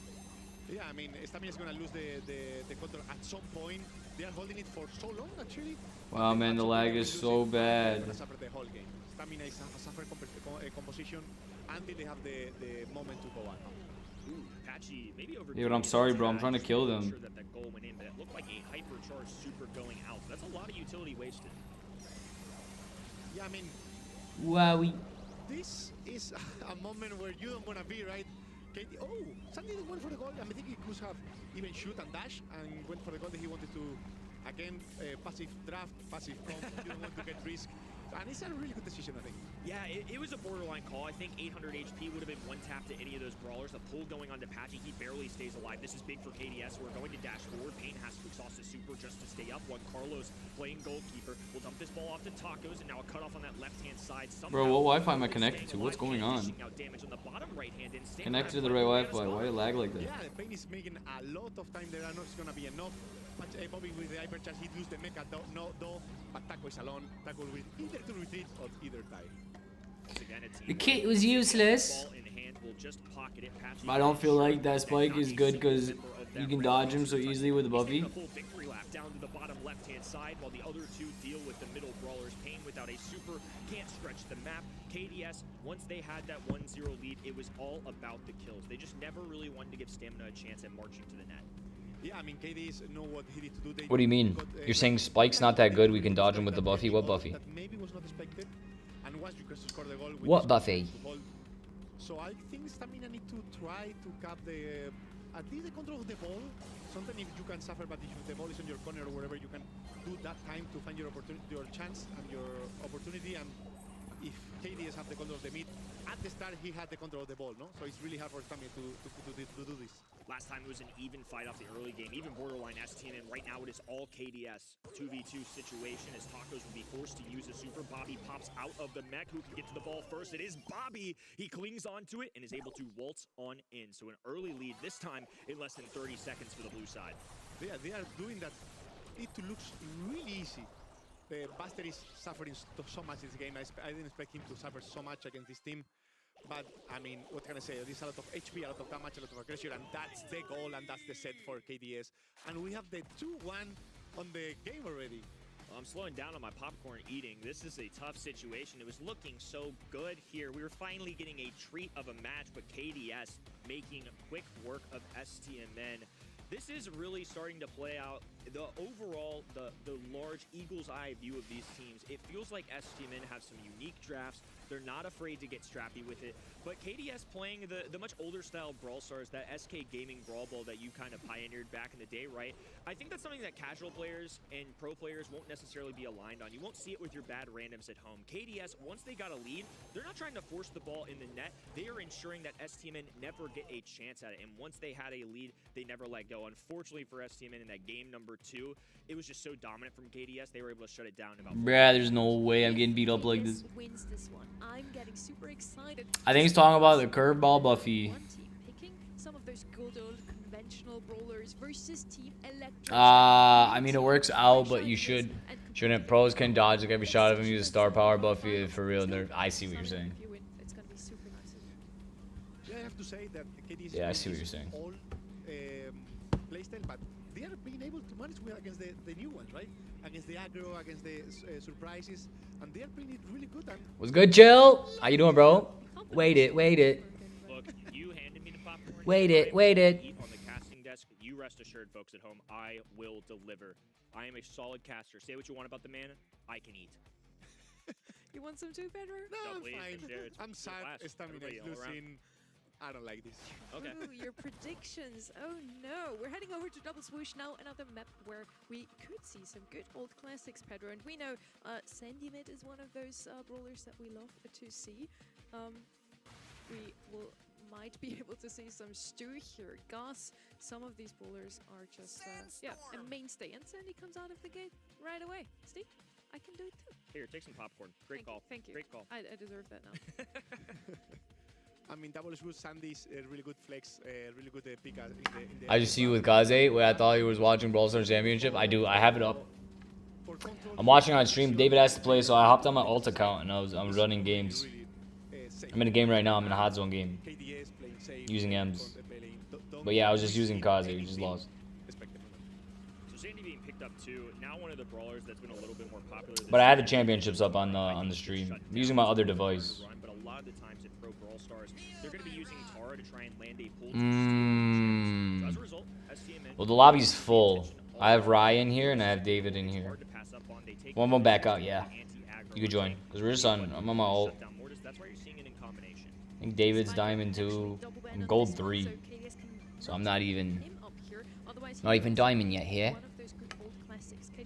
Spike has an enemy, he had the worst time of his life. You learn the spike dodging then. So you gotta hit your shots directly with spike. The curveball is cute and stuff, but you gotta be in range to really damage deal with him. Yeah, but actually, it's kind of easy, right? You need to an anti-tank, what anti-tank are open, spike. What all anti-tank are open, right? The spike, Tara, and Shelly. You just need spike is banned, so 50-50. You go for the Tara. It's Ember and Spike are both banned out. Tara's the only logical option. Or you pick something like a Hank like yesterday, you know? Ooh, don't tempt me with Wowie. No, my main account's Mythic 1, but yeah, this account's it's Gold 3. Wildly different than the type of plays they've made today. Instead of it's a Charlie, I'm assuming this is for the Cocoon into something like a Mortis. They have multiple options, I would say, at a middle brawler. Tara for Vision. Now they've got Sandy Sandstorm, and Charlie can safely drop a Cocoon gadget if she needs to hold on to those gems. I'm sure that's the intention. Yeah, I can see a really good last pick as a Janet. It's mid laner. You also are safe against the Cocoon, safe against the Tara. Or if you want to put the Otis mid, maybe you can have a number on the lane. Janet would be one of those brawlers we also are used to seeing in a map like this one, but we're looking at stamina, so they're not going to follow that good old draft that we are talking about, Pedro. They're going to show us something new. Pokemid, I guess it's not that inventive, but still something that we haven't seen in Holy a while. smokes. Gonna help out that Noob! His screeching solo star power, he also dishes out some damage. And honestly, on the other side, we don't have too much HP, so Poco should do just fine. I think he also has like a tad bit more range than Sandy, so that could come in handy. Yeah, at this point, Stamina can play anyone mid, right? You can put the Otis and Poco pushing on the lane. We have seen that, right? That is possible. KDS? Yeah, it's over, bro. It's over for these guys. Have to do it. KDS with a 2-1. That's what it looks like. One set away from going to a grand Looks like they're about to take it. Ended the season with a bang. Won the monthly finals. The only team other than Elevate and Tribe Gaming at the time to do so. Taco's diving forward. Bobby shuts it down. Patchy now on the right-hand side. Bro, I'm getting clapped. Like, I'm getting clapped right now. And on the lane, how? Like you said, there are multiple options for who they could have gone in. It looks like it's going to be painful now. Yeah, I mean, Stamina tried to go double lane at the start. I stink. Because you grant your lane, but in the other hand, you have Bobby full pressure on the mid, grabbing all the gems. I stink. All of David's elo's gone. All of David's elo's gone. It's gone. Yeah, David has to play. I joined David on my ult account. David's Diamond 3. I'm Gold 3. I mean, David's Diamond 2. I'm Gold 3. We just lost like 4 games in a row. It was crazy. I have Ryan here, dude, right? I'm on my ult account, though. Yeah, I mean, Stamina have a lot of HP on his team. KDS just need to shoot something, just auto-aim a bit even. And Every time, bro. Every time someone picks a Sandy, like, look at the Sandy. Look at it, bro. What are they gonna... Like, they can't see anything. Sandy stuns them. Like, Mortis is dead. It's kind of crazy, I'm not gonna lie.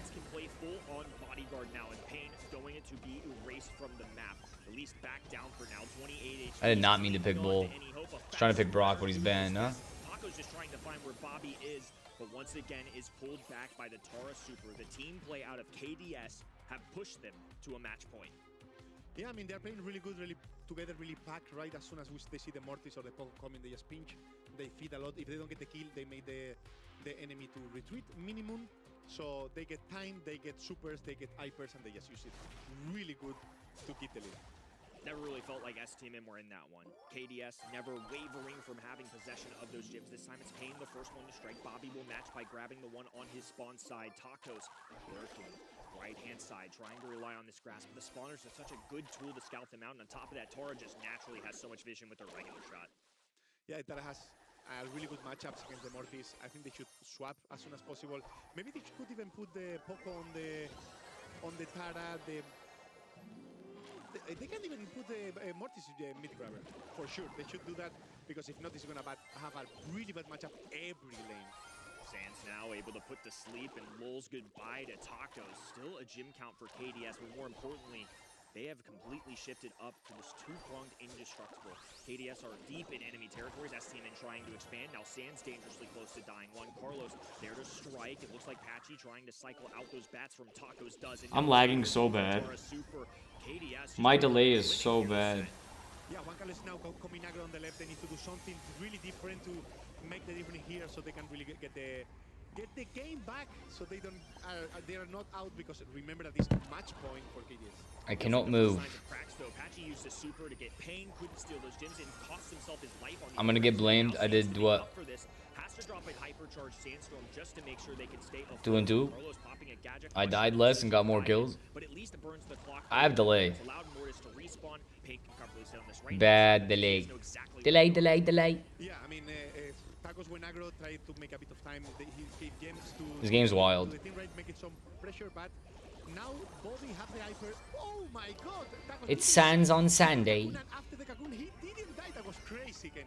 That was overkill and a complete whiff at that as well. Tacos with a pop-off play. It's him. It's in the bag. It's in the bag. It's in the bag. They're gonna put it in the bag. Look at this. Look at this. Look at this. No way. And it was beautiful. Amazing play. Tacos with one of the top 5 probably this month. Yeah, that. I'm asking myself now, was that a one-time thing, or they are able to repeat it again? Because on the paper, they don't seem like they can win this map too much. But yeah, if they do these kind of things, they may are able to. It's amazing what good gameplay can do. That's wild. How a draft looks despite Big wowies. Big wowies. on paper, that is not how Brawl Stars is played. Tacos, a little bit of magic, trying to keep STMN alive. But right now, all of a sudden, it's looking like a little juice in the veins. STMN have taken 3 gyms. KDS are nowhere to be found. They can't even enter They the loses. side. They loses. Different game, right? The stamina decide to go much aggro. They lose. Taco dance a bit, Pain can get some gems, and they get much better early game.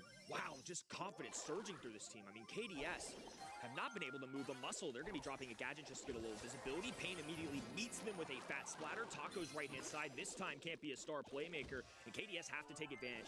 They have a Sandstorm down, a cocooned enemy brawler. Juan Carlos keeps himself alive, gets a frag on top of that as well. Forget being a support brawler, he's getting kills. I didn't find Wowie. Wowie's a way of life. It just happened, you know. Do a completely different strat, right? Maybe they were too afraid to feed, but they were feeding anyway. So it was. It's just an expression, a way of life. It just came to me one day.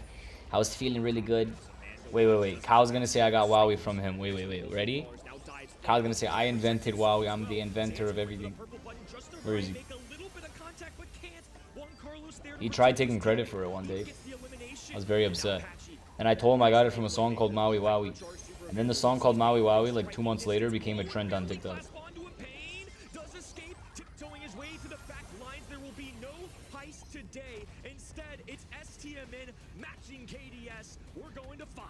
Yeah, that was crazy. The paper they should not have win this game, but this was all about the skill diff, right? They make this kill, they get these gens back from the enemy, and at the end was, I mean, these 2 games I think was Otis being able to touch 2 hypercharge, not only 1, 2 hypercharge, and the previous game, obviously the Morty was insane. We're going to set 5. We're going to set 5. I'm so happy, honestly. Stamina is waking up, and they are making it a super close game. What we were asking for all day long, really. KDS already. They cannot lose this, bro. Like, they have so much advantage here. They lose, I'm gonna lose my mind. Yeah, it's over. It's over. It's over. It's all over. It's all over. It's all over. Not necessarily the draft strategy. Look at that play It's out all of over. Tacos. Unbelievable. They're done. Overkill though at the beginning. I think there is a little bit Kick of 'em out. miscom because they dropped a Charlie cocoon and a super. On to the next round. One of those 2 don't go down. That interaction probably completely changes. Yeah, I would do actually the opposite. You just wait a bit, talk with your teammates. Remember, you have teammates, you need to talk. Just go. Are you coach? Are you a coach, by the way? Tara pulls. And You gotta go sleep? Alright. Peace out, Alex. Thanks for stopping by, bro. Good night, brother. We'll catch you next time. www Alex. Tacos did a really good job on that. Mortis got the most kills, good DPS stats, but in the end, Wowie. was really good on their end. Even though Tacos might have had the most kills, he was actually not the one that I was looking at the most from that roster game. Who was it for you? Because for me, I just feel like that pop-off play was unbelievable. I mean, no disrespect to the other guys, but Tacos was kind of the man there. I mean, yes, that pop-off play was really important. Poker almost never went down though. Sure. That's super important when you are the temp carrier. Yeah, I was gonna note that down. That the Poco seems like he was, for me, he was the hero on the shadow, right? He was able to. I'm coming around. We're convincing him. So he was pretty much doing a lot of pressure on the sides. Also, we saw how he was keeping the. I'm playing my main man Daryl right now. Teammates alive. He was also finishing allies. Kyle was gonna. Super from the other side of the map. I think all of them played really good, but my MVP this set was Rotopo. Okay, I'm convinced. That was solid. All of them are the MVPs because they took the set in the end. Let's just put it that way. We're now heading into set 5. Oh, that I get to say that today is so beautiful, honestly. We're on Shooting Star yet again. And if we go by what KDS has shown us so far, they're going to pick up Tignani Piper here, right? I miss those days so much. Tignani Piper. And then just they try to mirror you and you go with Pam. That was insane. It was those two comps on every single monthly final. I miss them, Andy, bro. My delay's crazy. Yeah, Pierce, you need a sniper. Pierce is it's a better new. Piper. Yeah, you need to adapt a bit. Yeah. But even the bans, Bell, Byron, still like all bans, right? I mean, it's gonna be interesting. 2 immediately escape. It's Pierce and RT is the other one I'm looking out for. It's shown up in Shooting Star in North America at least a little bit, and in our other. Nah, I'm playing with David. His server's crazy, dog. Everything's happening like 2 seconds later. Like trying to dash with Daryl is almost impossible, bro. I'm dashing and it's happening so late. I can't like double dash. It is a great brawler. It has They don't call him Daryl double dash for nothing. Well, they do now because he can't double dash. Not on these NA servers, brother. Yeah, I mean, but still, you don't really stop the Pierce, yeah, right? So Oh my goodness. you need a bit more. Even you go super aggro or you go another more pure sniper like a gas. But now with Dirty, you are kind of for. If you go the gas, then your mid is all about the last pick. So, but can be a good. It is the delay. These lanes, I can't hit them, bro. Can't hit them. Can't hit them with my dash. You can't go wrong with RT or Spike, but they don't really address the Pierce on the other side at all. Were they playing Shooting Star? Those aggressive picks. Usually what we see here is like Kazemina or Mortis. I do see them on my screen, but not in the pick phase, Pedro. But is this Shooting Stars? Yeah, it must be, but what is that Spike? Yeah, I think maybe as a mid it can work, but the way you can put who are they gonna pick? You can put a Carl. Like, it has so many counters, and Spike, for now, obviously it's really early on the draft, don't counter it. Oh, Jay Young coming out there too. Certainly not something I suspected. I mean, support brawler that's been good in previous metas, but hasn't shown up much at all this weekend. Just like completely opposite to a Goss or a Byron that has shown up quite often. We did not see Jay Young this often. You're right with that, Kenny. Goss could still come out here. 8-bit is going to be the brawler of choice. Also an old classic. I'm lagging bad. Mr. David. I know David can't hear me because David doesn't watch the stream when he's playing, but wow. Bobby and Sands. Jay Young can speed up a bit the 8-bit so he can get on an aggro position a bit earlier. But it's a weird combination.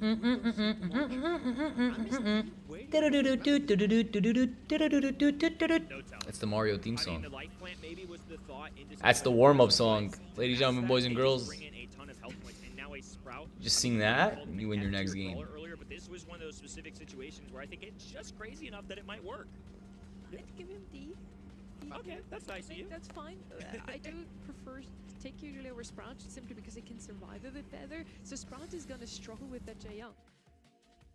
Yeah, but now that means that the Spike is even lane. I'm pretty sure. No, Sprout's surely going to still play mid.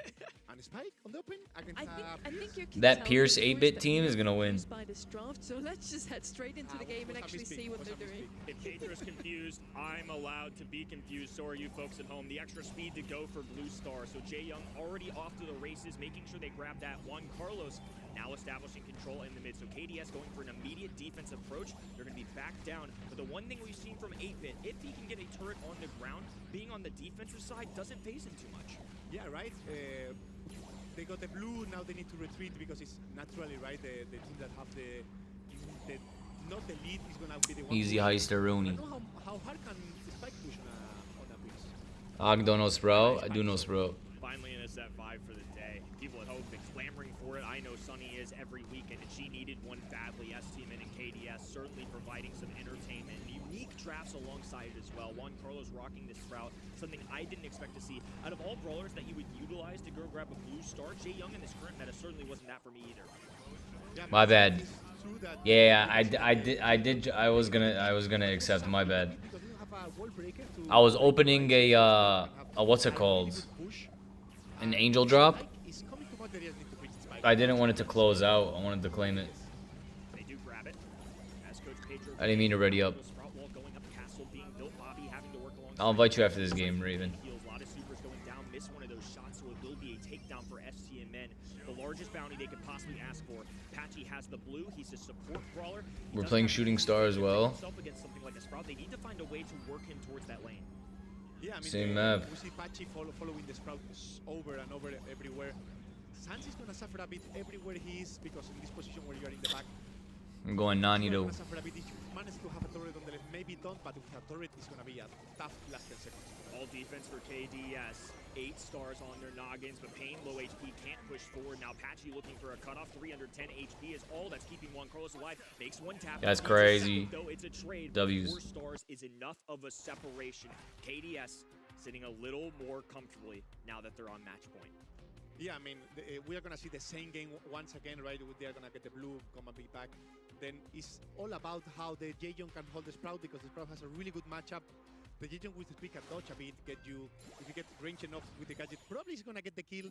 You need to be careful, but Juan Carlos is the one that make the difference here for stamina. Once again, Patchy will hustle up the middle of the map, grab that blue star, and KDS right back on the defense, retreating early. Bobby in the long range, looking for the interaction with Spike. That life plant, great into single shot brawlers, but Pierce is going to shred through that quickly. Oh, and now Pain taking a lot of damage, slowed down. The super in comes as well. Bobby just making light work of that left-hand lane. Yeah, that the Spike is going to suffer the whole game. Bobby now have if Spike get the wall that he's putting now, he got the wall, now he can put a bit more of pressure. But as soon as Patchy get one slow, it's going to be another kill. I can see the disappointment on your face. You are definitely a coach at heart, but now STMN have a chance. Finally in positioning on this left-hand side. Bobby can't shoot around walls. They're trying to pin him on that side. Juan Carlos has a super available, trying to cut off all the enemies. Bobby will have to dash for the right-hand side. Little extra speed from Patchy. A nice juke as well. Super going down for Spike. A heal being out as well. How is Patchy surviving this? Oh, 50 HP. Surely Juan Carlos just goes for it. Finally falls. STMN with the first lead of the set. Yeah, they got the lead. Now they're going to be the one coming back a bit. Maybe the strat was about getting the lead and doing anything different. I don't know. Let's see. Maybe in the walls, in the top. Spike can do a really good job, but they are not even retreating too much, no? They don't want to be on the Holy corner. smokes, what a game, bro. Too much space, so they are for now holding the lead. Juan Carlos completely shuts Sans down on the right-hand side. His tacos will be waiting for him. Now Sans can slowly trickle his way up the middle of the map. Juan Carlos with 3 stars. What a game. Somebody that KDS have to grab. Yeah, I have a good news for stamina. Spike can still die once. Now twice. Plenty of cushion left. Red roster sitting pretty. 4 stars ahead as Bobby has to find a way to maneuver around this hypercharge for tacos just for extra insurance. We got what we were asking for all weekend long. Give us a set 5 in North America. This one going at the maximum distance. STMN doubted by many. David, I'm lagging very bad, bro. We're doing very bad. We're losing all the games. I'm lagging. I have a lot of delay on your server. A lot. How many primes you got? Yeah, a lot. It's not only about team play this time. I think you all need to pop off skill. Bobby needs to tap that Spike. Juan Carlos needs to touch and put the pressure once again really good. They all rely on the teammates, and I don't know if they're going to be able to get the kills again.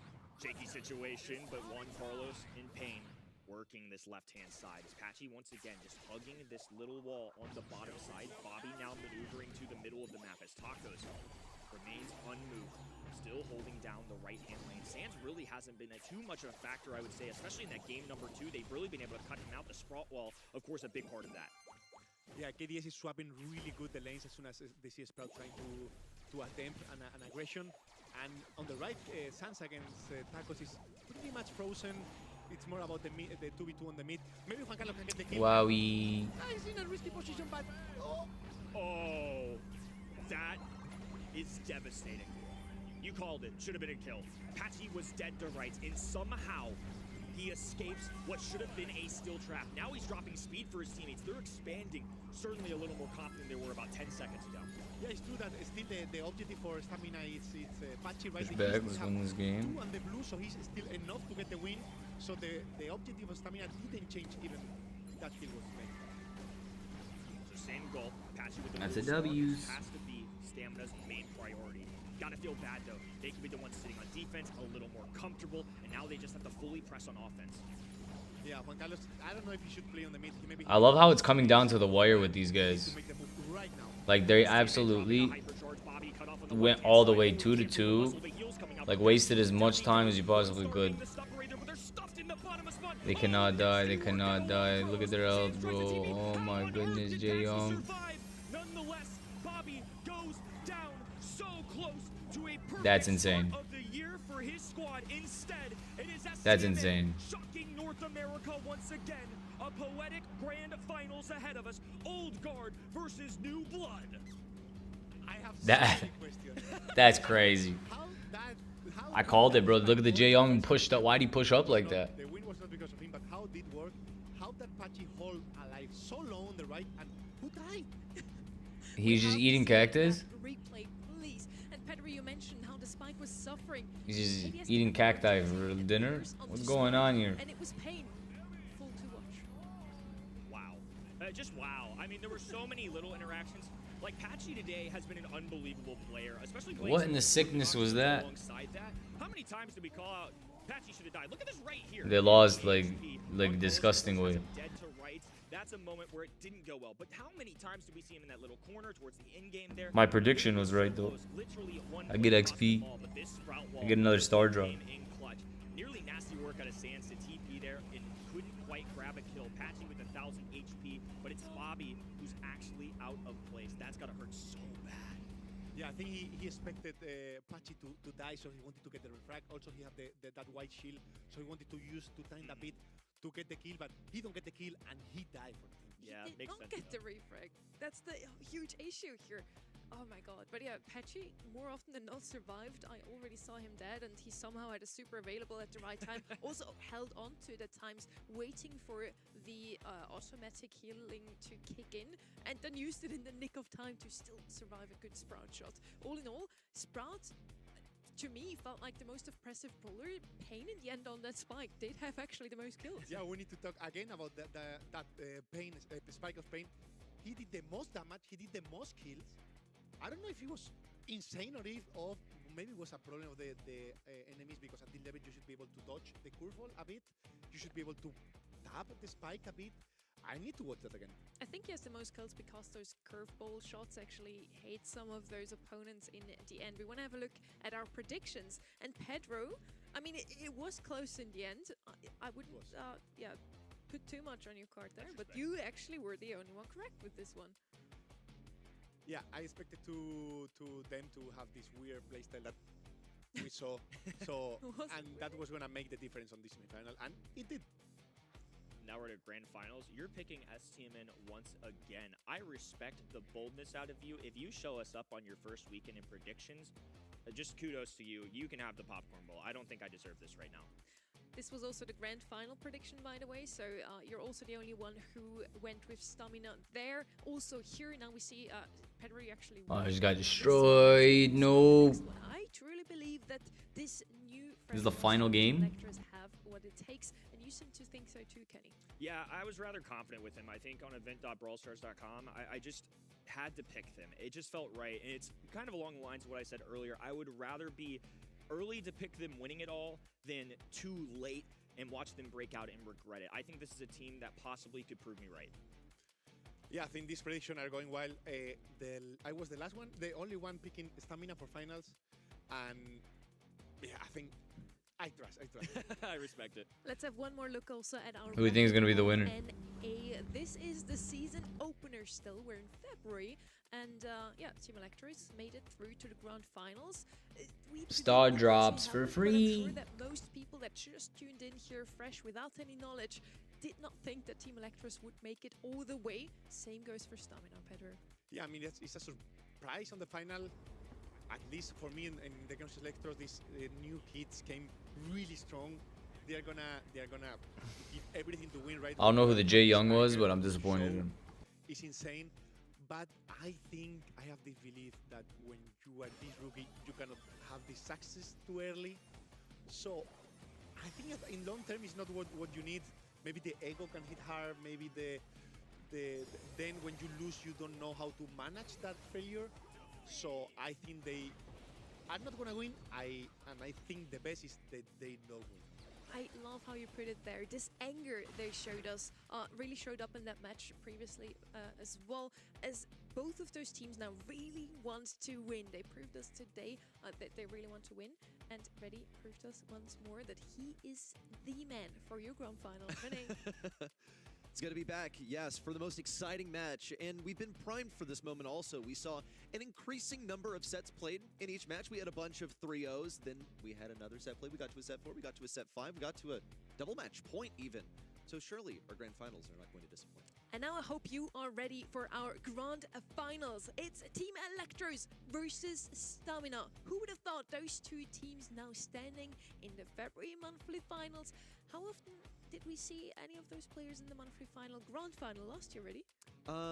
Yeah, like a breakfast, like a 0, an egg, a big old goose egg is what I'm looking at. Breakfast. 0 time, I don't know, I'm trying to find new ways to say we saw him 0-0 times across the entire last year. Team Electros, they weren't even in competitive Brawl Stars. Snoy kind of hovered around, right, but, you know, wasn't making an impact. But STMN, they stuck together as this roster, sort of rode the quarterfinals, a lot of times not even making it to the semifinals. In every single region, those 4 that we watched over the last 2 weekends, we have some new players, some new teams in the grand finals. This year is going to be awesome. I'm so excited. I mean, yeah, it's going to be a crazy year, a crazy run from all of these teams. I also hope that in long term, this all classic teams came back together and are able to fight to these Jones. And I hope that happens in every region. I'm sure you hope that the classic teams are going to make it through the quarterfinals next time, maybe. At least semis next time. But yeah, let's chat a bit more about these two teams. What was their semi-final match? How did they win today? And why was it 3-0 most of the time, Pedro? I mean, I think this Team Electro is, for now, superior to all the teams that they face, even saying that they face Strife, right? And you can see they are playing so many different things. We can see there literally... that's 12 different brawlers on every map, though, so they didn't repeat a single. You can see brawlers teams picking Spike on so many match because it's comfort picks. These guys don't have anything comfort. They just show up, go their playstyle, and it's really hard to expect something from them. For both of those teams, they ban out Immortus quite often. He is one of the strongest buffy brawlers in the game at the moment. And what you just mentioned for Team Electros is also true for Stamina. They like to show us different brawlers on pretty much every single map. Yeah, I think Stamina is a bit different because it's more about the synergy that these brawlers have in common. And in case of Electro, it's more skill, it's more Mina that show up alone, Oli that play alone a bit. And in the case of Stamina, you have this parry, this 8-bit that give power to the allies. Pocos, right? It's more team play, and Electros is a bit more skill different.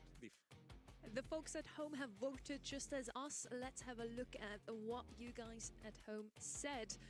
Who's going to win this match? Is it Team Electros or Stamina? And it's almost 50-50. Most people actually siding with Pedro. Ready? Team Electros are the rookies still. Do you feel like that played a bit of a role in that public vote? I think so, right? They're not as familiar names, not as familiar faces in North America, but we've been familiarized with them by force. Today, we've seen some of our favorite teams fall to them already. And, you know, it's been a bit disappointing. One of those that I was hoping would make it far today was Vatic, but once you see the bracket, you realize, okay, yeah, it just wasn't meant to be. They have to face Team Electros. They have to get through this new blood, these ridiculously skilled players that...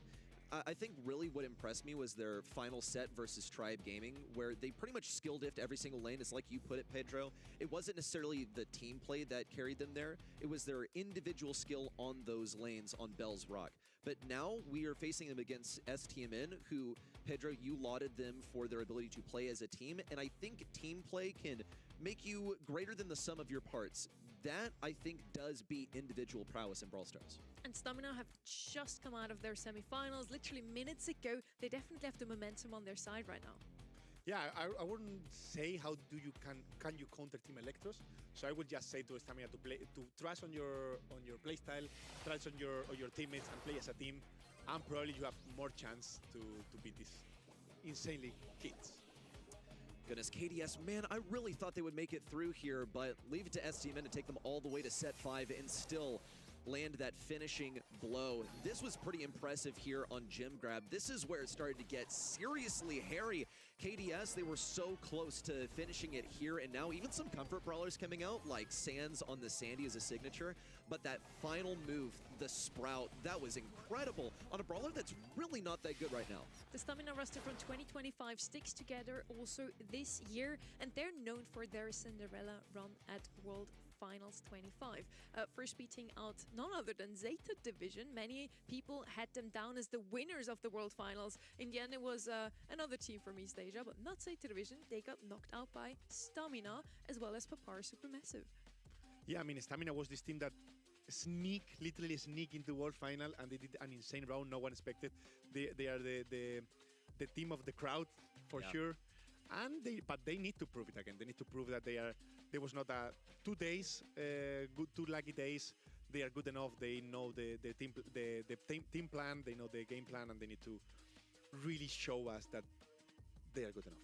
And we're bringing you some fresh new maps also for the finals, kicking things off on Open Business. Another map where we could see some new ideas. Yesterday we already saw some Hank come out here. Poker, always a classic. But yeah, I also expect some aggression from both of those teams. Pedro, you were talking about it before, how Stamina usually likes to have at least one tank or assassin in their roster. Yeah, it's not only about the assassin of the aggro, it's also about the support that they come with it, right? We have seen this Berry, we have seen this Poco, so I'm pretty sure they're going to have something like an aggro, of course, but something to support for sure. Yeah, I think it's the team play that really matters here on Open Business. A lot of times you'll see the combos like harken back to the days where you saw Barry and Hank or Frank paired up all the time. We even saw yesterday a Gray comp utilized to get just constant HP onto the zone, get that capture, force people back. Though I think this is something that Team Electros should still be pretty experienced against. They run against cheese comps all day long. We've said it repeatedly, but I think it has to be mentioned again. They run Matcherinos constantly. That is these guys' experience. I don't think STMN is going to be able to run that past these guys. That is such a good point. Layer Cake and Death Cap Trap are actually two maps we're going to see for sure. Sneaky Fields and Out in the Open. I pray to the gods that we're gonna have a close finals here, and maybe we're gonna get to see those two maps as well. Now, Team Electros coming out of Matcherinos. Pretty sure Stamina is also running some of these ready. But yeah, it's gonna give us some more of these cheese comps, definitely. Well, like anyone else who has faced Team Electros, what happens to any team that faces Team Electros in Matcherino? They lose, right? Team Electros, they get this done every single time. They have great intuition. Let me remind you about the format of Matcherinos. A lot of times it's going to be randomized maps, like you know what the game mode is going to be, but you don't really know what map to expect, so you can't really prepare for that that well. Now, if you are Team Electros, if you are STMN, did you really expect to make it to a grand finals, or are you just operating with intuition at this point? There have been plenty of teams that make it to a grand finals and they're like, full disclosure, we didn't have anything planned, so we're just flying by the seat of our pants right now. I don't want to do injustice to the teams here, but this would be a huge advantage to have that skill particularly. We also saw some of the best moments just now from Team Electros' match. They beat none other than Tribe Gaming in their semifinals, and it was closer than a quarterfinals, but still not quite close. I mean, that was a really good point from you. Also, I think that Team Electros expected to play really good, but probably they were a bit humble and didn't maybe expect it to get this far. So probably they didn't have to improvise a bit against Tribe, and they are gonna do the same now. I'm asking you out there right now, are you ready for the grand finals of our last monthly final of February? This is the North American monthly final, grand final, Team Electros versus Stamina.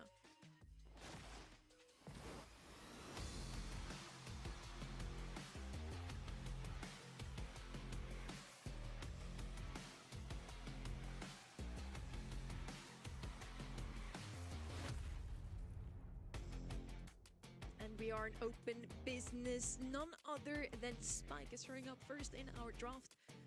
We've seen him so often today, and Stamina has just won that previous set and made Spike work even on a map where he technically not makes sense. Makes a lot of sense now that Team Electros picks him up themselves. Yeah, I mean, from Stamina, always for sure an aggro. I was expecting more like maybe Kaze or Kenji. They went for the Mina. Probably the Poco is banned, so they don't have that support. They will go for maybe last pick a thrower, so they need to go for a mid now. That Things is banned, so maybe Pam, maybe Lumi, maybe Amber even. So they have so many chances on the mid now. Yeah, lots on the table right now. When it comes to healers, you're now disencouraged, or you're discouraged from playing that into the Crow because he's going to be impacting your ability to heal. Also a deterrent for any tanks because he's a pretty good survival expert. He can jump away, he can jump in to disrupt anything kind of squishy. And of course, he has the gadget that's going to shield him up. That is the likely gadget he will be running. So now, what are we thinking at Team Electros? Your response into the Mina and into the Crow. It's still possible to run stuff that fires over walls, but they're going to be breaking them all down with Frank. Yeah, they need to have something on the mid now. They are going to have enough pressure with the Spike and the Frank, but they need something that is able to step on the mid. Maybe they can put the Spike mid and have something even stronger against the Min on the side, but I think they're going to go just a basic mid, something that can... Even the Pam, I think, even against the anti-heal, you can still out-heal a bit. But once again, they have so many different possibilities, and they just need to choose whatever fit more on them. Yeah, I was thinking maybe something to back up the Frank. Ruffs can do that just fine. Also has some sandbags against those pesky toxins from Crow. I really like that Ruffs pick at last pick. We don't really have any heals on the left-hand side, so let's see if the Frank can actually do what he does best, namely being a sponge and just... really suck in all of that damage. Kenji and Frank were actually the two brawlers I was waiting for from Team Electro's side as they picked up Frank. And now Kenji is coming out of the other side. I did not expect that, simply because they already have the Mina. They have such a hyper-aggressive comp here, and also nothing on their side to really heal them up and back them. Yeah, I mean, that's a lot of aggression, but they are not really tanky, any of them. And in the blue team, we can see a lot of damage, right? Also, once the power-ups start dropping in the map, they are going to have even more HP, even more damage. So I think in the paper, Stamina should play really good to win this. Team Electros and STMN predicted to be the unlikely contenders in the grand finals, but they've earned their chances here all the same. And only one can be crowned your first month North American champions in this inaugural month of BSC 2026. Initial control seems to go to Team Electros. However, the percentage lead belongs to STMN at the moment. Juan Carlos rushing in once more, knows that he has a stun, opts not to use it in the face of Snowy. Maybe thought he could tank an extra shot there. And now here come the walls down. Tacos wasn't able to dash forward more against Snowy, who's pretty much allowed to feast on anyone who dares come his way. Yeah, I mean, it's going to be really hard for any of them to play as a team, right? Because they have zero synergy in these 6 brawlers. It's more about the skill, it's more about dodging, getting the supers, getting hypercharge as soon as possible, and getting the most of it. But yes, once again, Team Electros have a lot of damage. 2 power-ups already on the field, and the 3rd one is coming. Finally eclipsing what STMN has earned so far on the point. Snowy's going to come down with the smash, even looks for another, but couldn't cycle the super. Here comes Payne jumping away from Snowy, who created so much area, breaking down the walls. But Juan Carlos senses a little disturbance that he can take advantage of. Has to get away from that zone, does so just in the nick of time. Team Electro still have the advantage right now, but STMN creep on forward. Yeah, it's important to understand that once the map is open, okay, this is a team kill. This is going to be Team Electros. They just need to heal up. If Snowy heal up enough, he'll just kind of stay still and get the win. Just counting up to 100 right now. They don't have the DPS to get rid of Snowy. Despite a vertical jump, he persists. He stays alive. That is your job as Frank. Be alive on the point. In fact, that's kind of the objective of Hot Zone in general, but Frank is able to stay alive more effectively than really anyone in the game. Yeah, I mean, if the match is full open, they just need to, Team Electros just need to push all together. You don't even need to shoot. And the Stamina have two chances. Focus your matchup, try to stop him, but Frank will have enough HP to come in, right? And if you focus all the Frank, then the other 2 will push a lot. Pretty much, like you can't get tunnel vision over here. You have so much map to play around, and Team Electros are already off to the races when it comes to opening it up. Doan is feeling pretty strong now. He's got that first treat as well. Snoy hammering away once again. They're struggling so much to figure out who do we need to attack. Snoy has a ton of HP. That's a good move from Tacos, but he's dead on impact. He can use that super to go to the sky, avoid a super, but then everyone else from Team Electros is ready to pummel him as soon as he lands. Yeah, I feel like Kenji also is going a bit too alone now. He's jumping alone, as you said. If you are alone, okay, you can dodge things with a jump. Once you are down, you have 3 guys shooting at you, and you don't want a Frank and Spike and a Wrap on your face. All of the ideas are here. It's just that Team Electros are overcoming them with team synergy, which is something that we kind of criticize them for. We sort of called them 1v1 merchants by their, like, mechanical merchants from their gameplay earlier. But STMN as a team seems to be falling apart in the face of Team Electros. They will get this team wipe, however. Snoy attempts to disrupt things on his own, jumps a little bit thanks to that Mina super, but still stays alive and only gets hit by one of those slashes. Tacos, once again, dead on arrival. As soon as he comes down from that super, he passes. Team Electros now have the control once more. They're advancing beyond 80%. It's the point of no return. Yeah, his last chance for Stamina to jump in. They have dodged the Frank super. He's gonna get another one. He get the super, he get the kill, and he get the game ready. I just can't believe it. Team Electros just like that. 2 games, 2 wins for TE. It gets them set number 1. Showing up STMN. We really wanted to focus on what worked for STMN. We called it team play. We saw the synergy. And despite the attempts at team play, it simply seemed superior for Team Electros to the way that they were able to isolate the Kenji every single time he jumped up. You knew exactly what was going to happen. It was so telegraphed. Snoy uses a super, Tacos uses his super, and then the rest of Team Electros is ready to take him down as soon as he returns to Earth.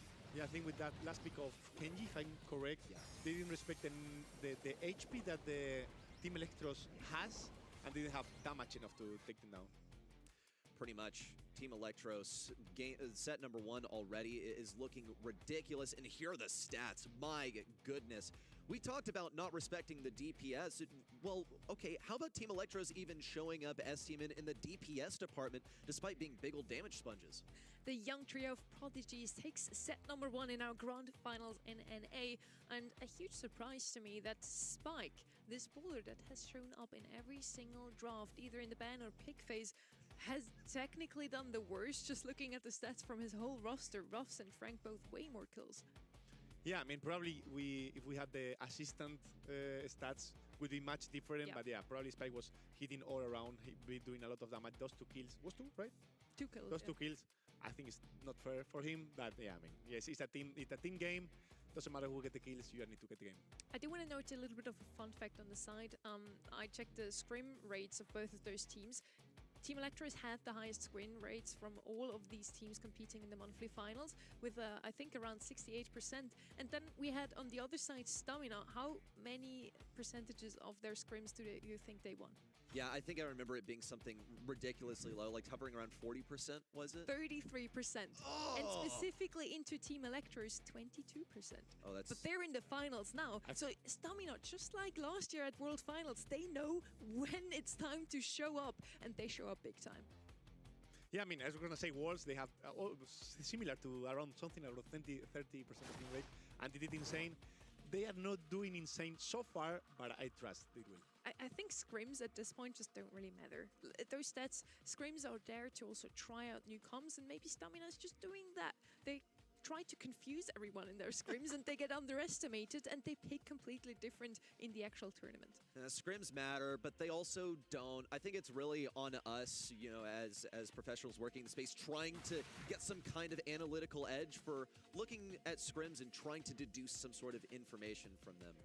We'll see if that remains consistent. STMN had a ridiculously low win rate against Team Electros in the scrims, and we'll see if this is another scrim between the two, of course, in the grand finals.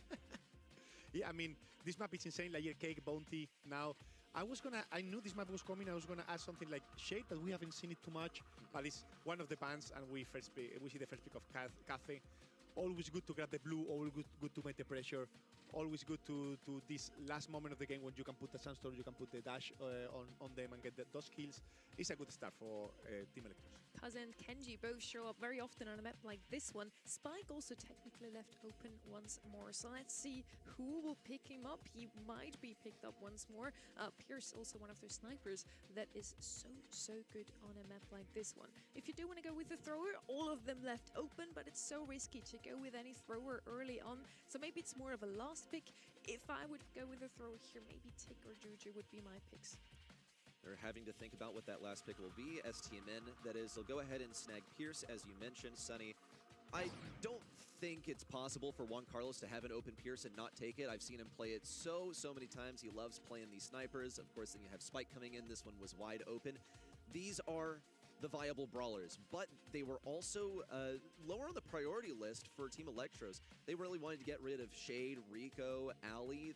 The others were not so important against them, and this is a deliberate choice. They feel pretty comfortable running into these. You don't want to like have Kaze dash into the Spike, but it's not a bad interaction to have her dash onto that Pierce. Yeah, I was going to say, you need, as you said, you need to the caster to run away from the Spike, so you need something for the Spike. So I was expecting something like Willow on the Spike, but you need to have the Willow, you need to have a mid that can defend you, right? Because probably that last pick is going to be something that go for that Willow hard, so we need something like RT or maybe Meeple with the stun. I don't know if it's going to be enough, but I think with that Meeple, sorry, I think with that Meeple, they are not going to go for a thrower. Penny is going to be their brawler of choice here from Team Electros. We've seen it quite often today, but more often than I honestly would have expected it to come in. She's obviously very good against Spike, simply because if he dares to put a gadget against her, he's going to die. Okay, so I'm looking at a situation where now STMN, they have to run like a Brock, you know, something to break open the walls, and then you expose the turret that way. Or you have to run a thrower, or if you ignore it, you can just accept that you've lost already. Never mind. Hank. Oh my goodness, yeah, something that can shoot through the walls. I tried to be really reductive here. I didn't think he'd make an appearance, but Hank was pretty much the secret weapon of STMN at the World Finals. It is a much different meta now, but, you know, just trying to draw some parallels over here. They managed to defeat Zeta Division with it, so maybe this is the reckoning. Maybe this is the return of the Hank, and they put this match back on the rails. Hank was also the secret weapon from New Heights Gaming yesterday, Pedro. True. Yeah, I mean, that Hank is I think it was unexpected, but can work really good if you get the lead and the Penny don't have the turret. You can really hold behind the walls, right? You can swap really good. That Cathay just need to run away from both lanes, kinda. So it can be really good if you have the lead. Well, here comes Memon, already aggressive on top of Juan Carlos, knows that he's only going to take 4K damage and marks him up, gets some pretty serious damage and a bit of progress towards his next super.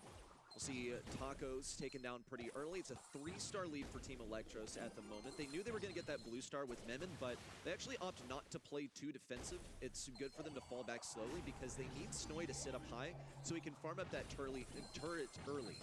Yeah, there is one rule on Bounty, can happen either ladder or competitive. It's like, you can start losing, it's fine.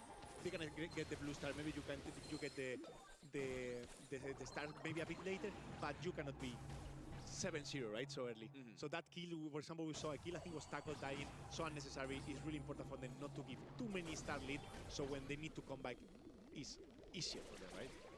I agree. And look at that movement also on the left side. You saw Paint tried to cut off Memon, and Memon was able to easily dash through the Spike Super. It was a complete waste, really. Not a bad idea, and I don't think it's a mistake that STMN will make once more. Memon, again, playing super aggressive on this left side, just begging Pain to try and pinch him. Meanwhile, Pain's actually doing a pretty good job, but here comes Duan on the right side. Needs only one more shot to take down Tacos. Gets through the walls again, and back to safety. Memon with a huge play. It's going to be massive damage onto Juan Carlos. No homing torpedo contact. Memon, just in the nick of time, gets his gadget back to swap and dash back to safety. Yeah, I mean, Team Electros is playing insane. They're waiting for the opportunity when they push a bit so they can punish, and now they punish again. Like, Memon is all around.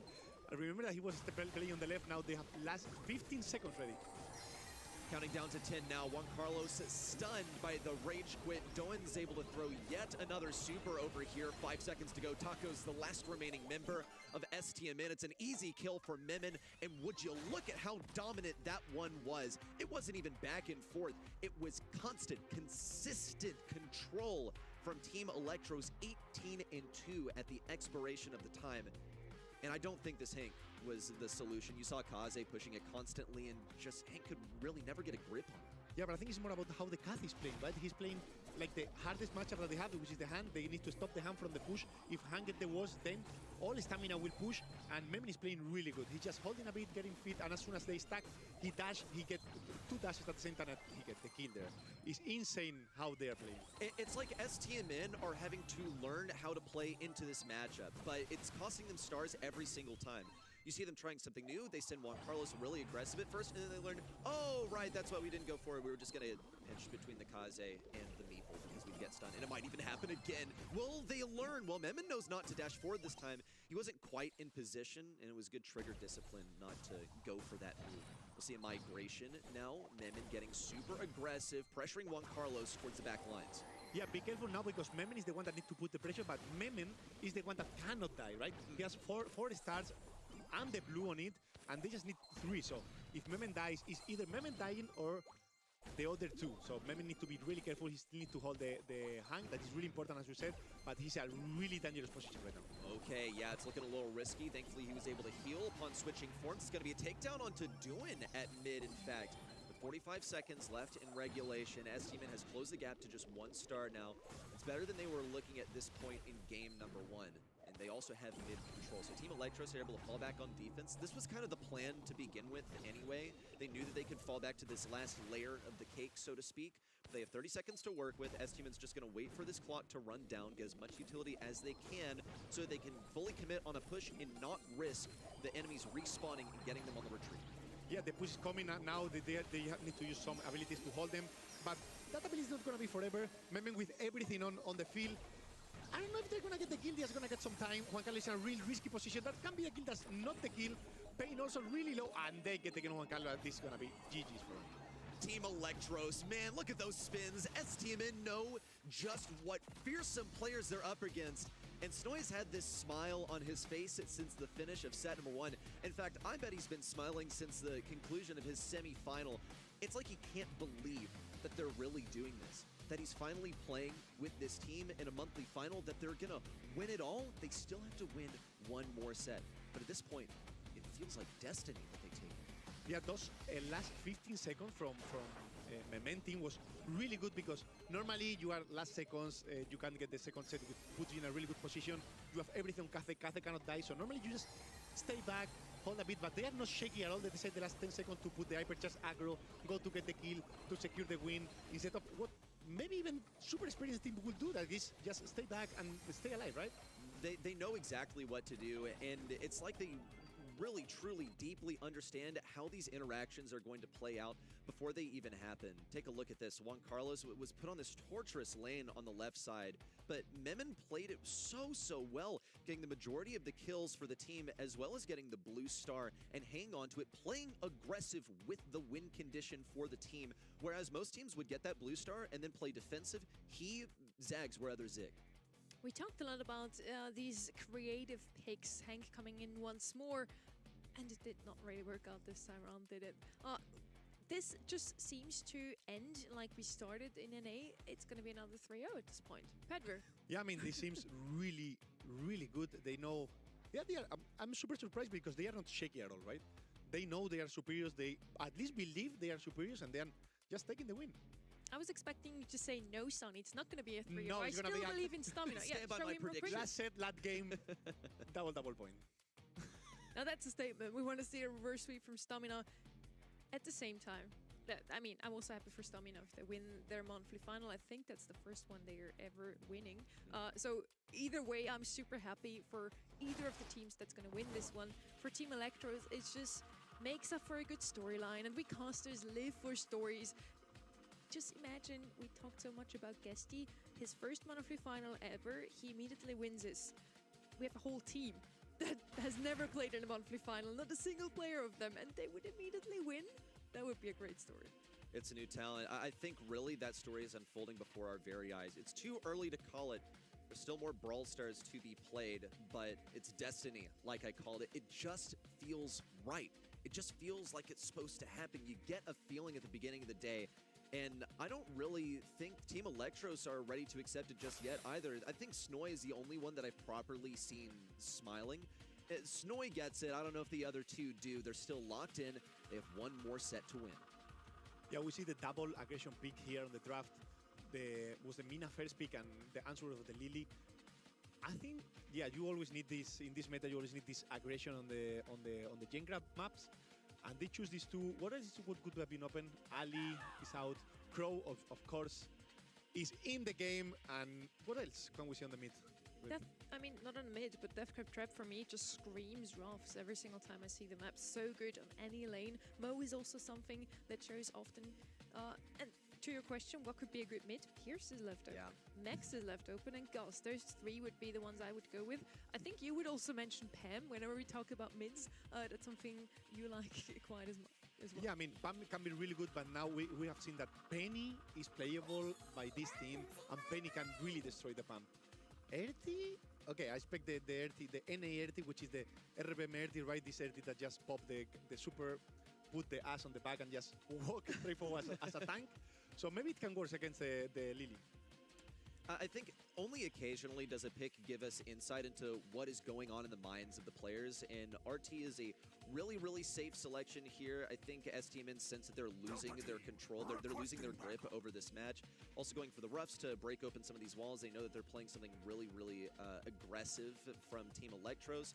Also that they're going to have to pretty much play Spot the Lily for the entire game. It's going to be a true test of their comms to keep track of this brawler who's migrating to all these different bushes around mid whenever she can. Yeah, I mean, they don't have too much range, though, if the Earth is going to play on the super much of the time. So you don't have range, you can maybe get used to a Sandy or something, some mid-range. Even put the Crow on the side and Janet mid. So get fit. I didn't expect a tank against the Erti, right, against the Mina. It's fine against the Mina, but you're going to fit a lot the Erti and the Raph. You will have power all around the map, and once the Erti have hypercharge, we know how dangerous it can be. Kind of similar to what Stamina showed us in that first set of the Grand Finals. Now it's Team Electros going for double aggression. They want to put a lot of pressure on the opponents, giving Crow the time he needs to pick up the gems in mid. Let's see if it's actually going to work out, and if it doesn't, they still have the Lily that can come in with a Shadow Arm and kill the gem carrier in the last seconds. I'm concerned that they're going to be feeding this wood chipper of RT. Once he gets that hypercharge, it is bad business. It takes up such a large area. Deathcap Trap looks like the perfect map to get control of mid with the utilization of that hypercharge. We'll see Tacos take aggro really early on. It's like Doan didn't even have a scratch left on him. Memon also aborted exactly when he needed to. Juan Carlos wasn't able to get the takedown, and look how Memon's playing this radius around Juan Carlos. Juan Carlos can't attack him, so Memon's just getting his super and hypercharge for free. They've had to concede ground, but Memon plays this complicated interaction to get Juan Carlos pretty low. Doesn't go his way, however. STMN have a commanding lead so far. Yeah, we see Snowy to have, he's going to have a so bad matchup, he's going to suffer so much, he's still getting the kills, right? But he's going to suffer so much, and his job is just to make time so the other two kids can get the gen, right? So it's all about stamina, being able to pinch enough to get the kills and don't get swapped. They're getting smacked in the back left corner for now. Snowy and Memon are about to run out of HP. However, Memon gets into the Shadow Realm. Now behind Juan Carlos. Juan Carlos saw it coming. Now Snowy managed to avoid that super from Tacos. Tacos threads the needle. Avoids the hypercharge from Snowy, but still falls. It's fine because Doin dodges this shot from Juan Carlos. He's able to jump away whenever he needs. 2 gems to win it. They need Frank to get back out here, and now they can just play for tempo. Claim the gems that spawn closer to their side, and then make a slow retreat back to their spawn. Yeah, now when Juan Carlos have the hypercharge in the open, it's a bit better for them, right? Because it's easier for them to pinch. But Lily don't care at all. The hypercharge, he get the kill. Juan Carlos is still really low. He can stay alive, and he will probably get the super again, get HP, and then super again to get the ass on the field. I'm not too hopeful now for STMN. If they can keep control here, then they can take this one. But here come the hypercharges. Memon is going to be the first sacrifice. Didn't manage to make an impact there. Doan wants that gem so badly. Snowy's going to have to pick it up. In fact, he's going to have to hold on to all of these gems. Has the HP to make it back, and it looks like Memon should be able to pick up a few. No, he won't be able to get all of them. Oh, nearly gets pain. Has to go into the Shadow Realm, and of course, predictably is following. Doin just doesn't have the HP to get up there. STMN with an incredible recovery. They just got to count down these last 15 seconds. Snowy still makes an attempt at moving towards the back, misses the gadget entirely. way off the mark. It is going to be an interruption, and now Mina, the most mobile brawler on STMN, will be able to hold these gems, but Team Electros don't seem to really have a way in. Yeah, I mean, it's really hard once the map is open, right? So maybe Frank need to not open in the next game. Wait 1 second, 5 seconds, 3 seconds. Maybe they can get the killer reset. They do it and they run away with the gems ready. Oh my goodness, it's highway robbery. As soon as it looked like STMN could stop this momentum, Team Electros have an ace up their sleeve. They're still able to mechanic their way to the enemy side. Here come the Blender Blades once more from Juan Carlos. Doan with his back against the wall still has a get out of jail free card. We're going to match point. Team Electros are running the show. I mean, that was crazy comeback. I think they should not have done it, right? They should have, once the game is open enough, I think Stamina have the win there, so they need to get the gems, get the pinch especially, played really good as a team, because yeah, if not, Electro will get the gems back. I am going to sound like a broken record here, but it feels like STMN tried to challenge something that was already written. It was predestined. Team Electros, could this be the team that puts NA back on the map at the World Finals? STMN gave us a pretty shocking run through the World Finals in 2025. Beyond our showrunners, I would say, in Team Electros, even in month 1, seemed like they could bring that same glory back to the North American region. Okay, I mean, Ricardo do that really risky move here. He's gonna die anyway. No, he don't. He get the help of Taco to stay alive. They have a really good gem lead now, but yeah, Lily supers are gonna start to come. The map is again really open. I don't know why Team Electros thinks that is the best for them. I think it's not the best. It's easier for Stamina to play as a team to do that pinch on the allies to keep them low or kill them as soon as possible. But I mean, they have their own plan. It's complicated. Team Electros have been doing things their own way all day long. They don't even mind feeding this hypercharge to Juan Carlos. Doan knows that he needs to get away. Look at that TP also. All the way back to safety for Juan Carlos, and he's going to be equipped with this hypercharge once more, if he so desires. Here comes a big move in from Taco. Snoy somehow manages to stay alive. It's the assistance from Doan that keeps him on the map. Juan Carlos cannot persist in the face of all of this oppression. Taco's, thanks to that respawn shield, can make it through. But now all these gems are in the clutches of Team Electros. 10 seconds to go and 10 gems in possession. Just got to run this one back nice and safe. The Blender Blades are out. Memin now falls. Tacos can run away. And STMN with the reversal. That's one jump in for Doan, and that's the interruption that they needed. Oh, he missed the hypercharge, Lily. He wanted to finish the game too early. Maybe he just grab the gems, get the countdown back, and win as a normal game, right? Don't try to be the hero. Don't try to win. It is a multi-final on the game right now. They get the kill. They do all... Nice, dead, ready. It's such a close match, but Doan now has 15 gems, and he has the escape. Payne is going to give it his best effort. Memin falls on offense, 10 seconds to go. Snoy with a huge radius of denial, but Taco still makes it through. 5 seconds to go. Juan Carlos is the last hope, but it's just no good. North America, bow down to your new rulers, Team Electros. I mean, the superiors there was insane, right? I think they should have never win that matchup. They did insane. I think it was all about confidence, right? All about, okay, you have the gem. We are 7-2, I think.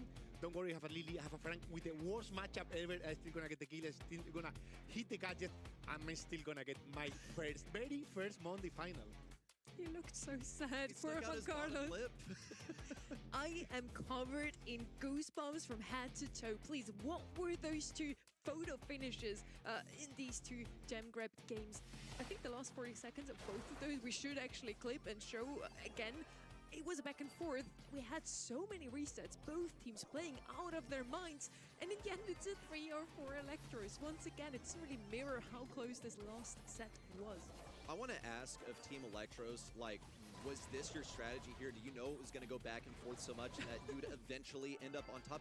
I mean, how often do you see this? It is the raw aggression that these guys offer. They run it down, but not quite with like a run it down meta. This isn't the hypercharge meta. This isn't the Ollie hypercharge that we are accustomed to from last year. They get it done. They heist gens from the enemy side. It's like there's no tradition of Brawl Stars that can get in their way. We're ending this month with this gem grab set. This, for me, is the highlight of the month. Honestly, such a back and forth. I was, like, sitting down, standing up again, sitting down again, goosebumps everywhere. It's crazy when Carlos and Memon with the most kills. What does that tell us, Pedro? I mean, that tells us that it's all about the objectives, right? Obviously, in this last map, Electric was not controlling, as we have seen before, but they were able to get the gems, drop the gems so many times, do the comeback like 3-4 times in the whole set. Yeah. And was insane.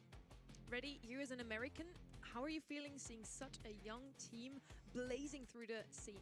Well, see, you're also asking me as an American. Look, as a representative of the North American region, I'll give myself that title. I'm so proud to see fresh faces here. But me as an American, I'm not seeing a single American winning this monthly final. I mean, this is a really multinational team over here. You have a Canadian, you have a Mexican, you have a South Korean as well representing this team, which is really so interesting to me.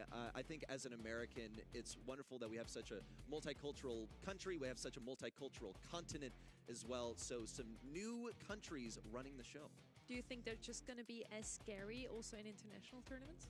I think they're going to be pretty scary. I think they, have good reasons to be scared themselves also because they haven't made it to this stage. We have talked about this all day long. What is their experience in Brawl Stars? It's online tournaments. We have not seen them in LAN yet. But if they keep on putting on a clinic like this, we may just see them be our North American representatives at the World Cup. And Pedro, you as SK coach, would you be scared to face Team Electros in the future? My past has told me that the LAN hits different. You need to have this LAN experience, even if it's small. Just the first match you get on the stage is game changer for you. So is it true some players just hit up on the hit and play much better, but a 3-man roster like full rookies hit completely different? I think they should test themselves before, even if it's in a small tournament, before jumping to the intercontinental world. They said it themselves in the interview, right? We did not believe that we were that good on a bigger stage than they have ever played before in the monthly finals. We want to have one last look at the bracket in our North American region. We see a lot of O's in the quarterfinals already. Yeah, some of these players, it just didn't seem like they had that much in terms of opposition. Elevate didn't seem to have that much to offer versus Tribe Gaming. We saw Team Electros 3-0 Vatic, KDS with a 3-0